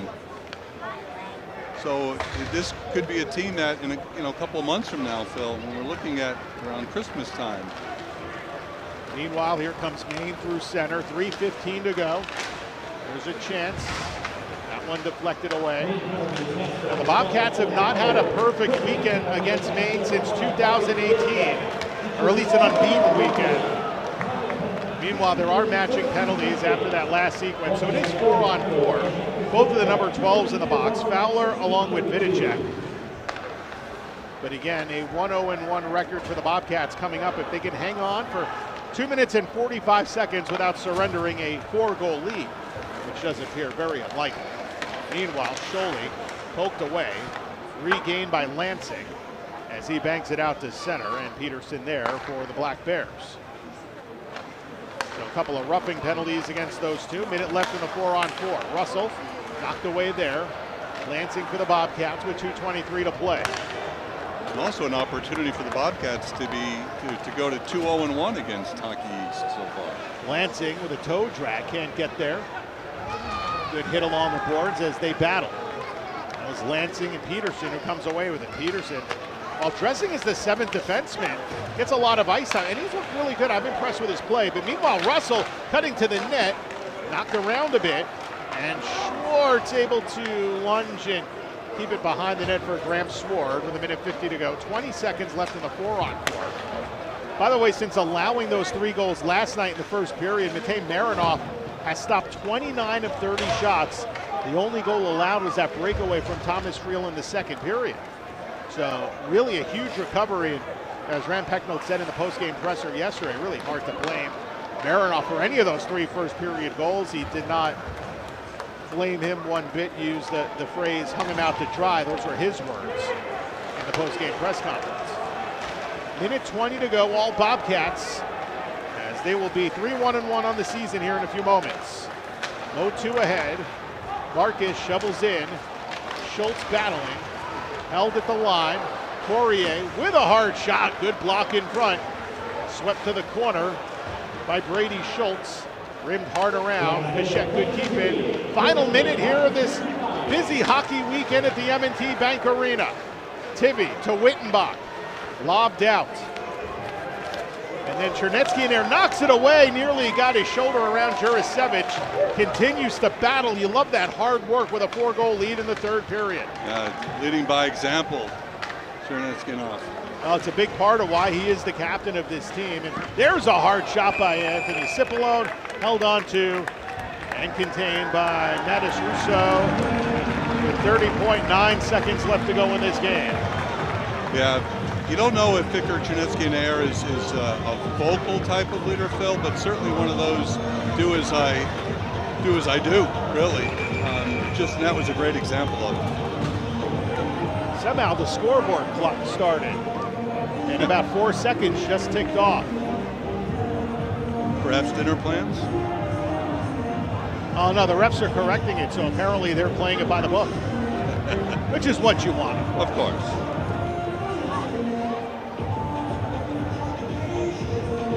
Just waiting for this one to wrap up. The Bobcats, another impressive win.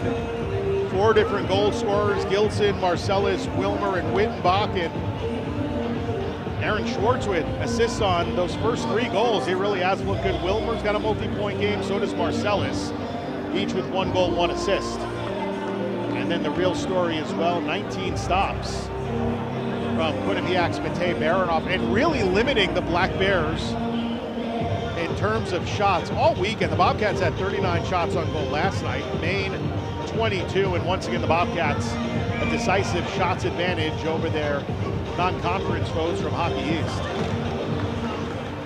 Controlled off the draw. Peterson banks it through. 25 seconds to play. Gorgula trying to advance it back. He finds Tivy. Just gets it out to center. It's off Peterson. Tapped ahead for Cipolone. Swings it for Lansing. Matthew Lansing thrown in front, and big collision in the corner. Borgula went down. He is slow to get up as we're under 10, but he's okay. Rejoins the play. There's a hard shot by James Wide. Under 5 seconds to go, down to 3-2, and Matej Marinoff has a clean sheet. A 19-save shutout as the Bobcats flank number 7 Maine 4-0. And the Bobcats off the bench to congratulate Marinoff on the shutout, and a good weekend certainly for Quinnipiac, and coming from behind last night and then winning this afternoon by the final of 4-0. Now the Bobcats very impressive on home ice as they improve to 1-0-1 here at the Bank this season. Another raucous crowd in Hampden, Connecticut, and now handshakes at center ice after what was a very physical affair between these two teams. What's next for Maine? Well, they've got a pair at home against Colgate next weekend, so another ECAC non-conference weekend before they get into the Hockey East schedule with BU on Halloween. And for the Bobcats, 3-game road trip. We will not see a lot of the Bobcats here at home until mid-November, and then we're going to see a whole lot of them to close out the month. But it's Holy Cross on the road. That's on Tuesday against Billy Riga and his Crusaders, and then Merrimack in New Hampshire next weekend, as you'll be able to find at least the Merrimack and New Hampshire games on ESPN Plus next week. And the women, meanwhile, are on the road to begin ECAC play at Yale and Brown. And those games will be on ESPN Plus. I'll be back with you alongside Michael Zahn on Halloween with Union coming in second week for the women of ECAC play. And, well, that'll do it for the entire crew. Our producer for the evening nightcap, Miguel Blanco, for Rich Capola. My name is Phil Jubileo again. A nearly perfect weekend for the Bobcats, men and women. They go 3-0-1 on home ice against ranked foes. And the Cats keep rolling. Your final score tonight, the Bobcats 4, Maine nothing. You've been watching Quinnipiac Hockey on ESPN. All games live and archived are available on the ESPN app. So long from Hampden.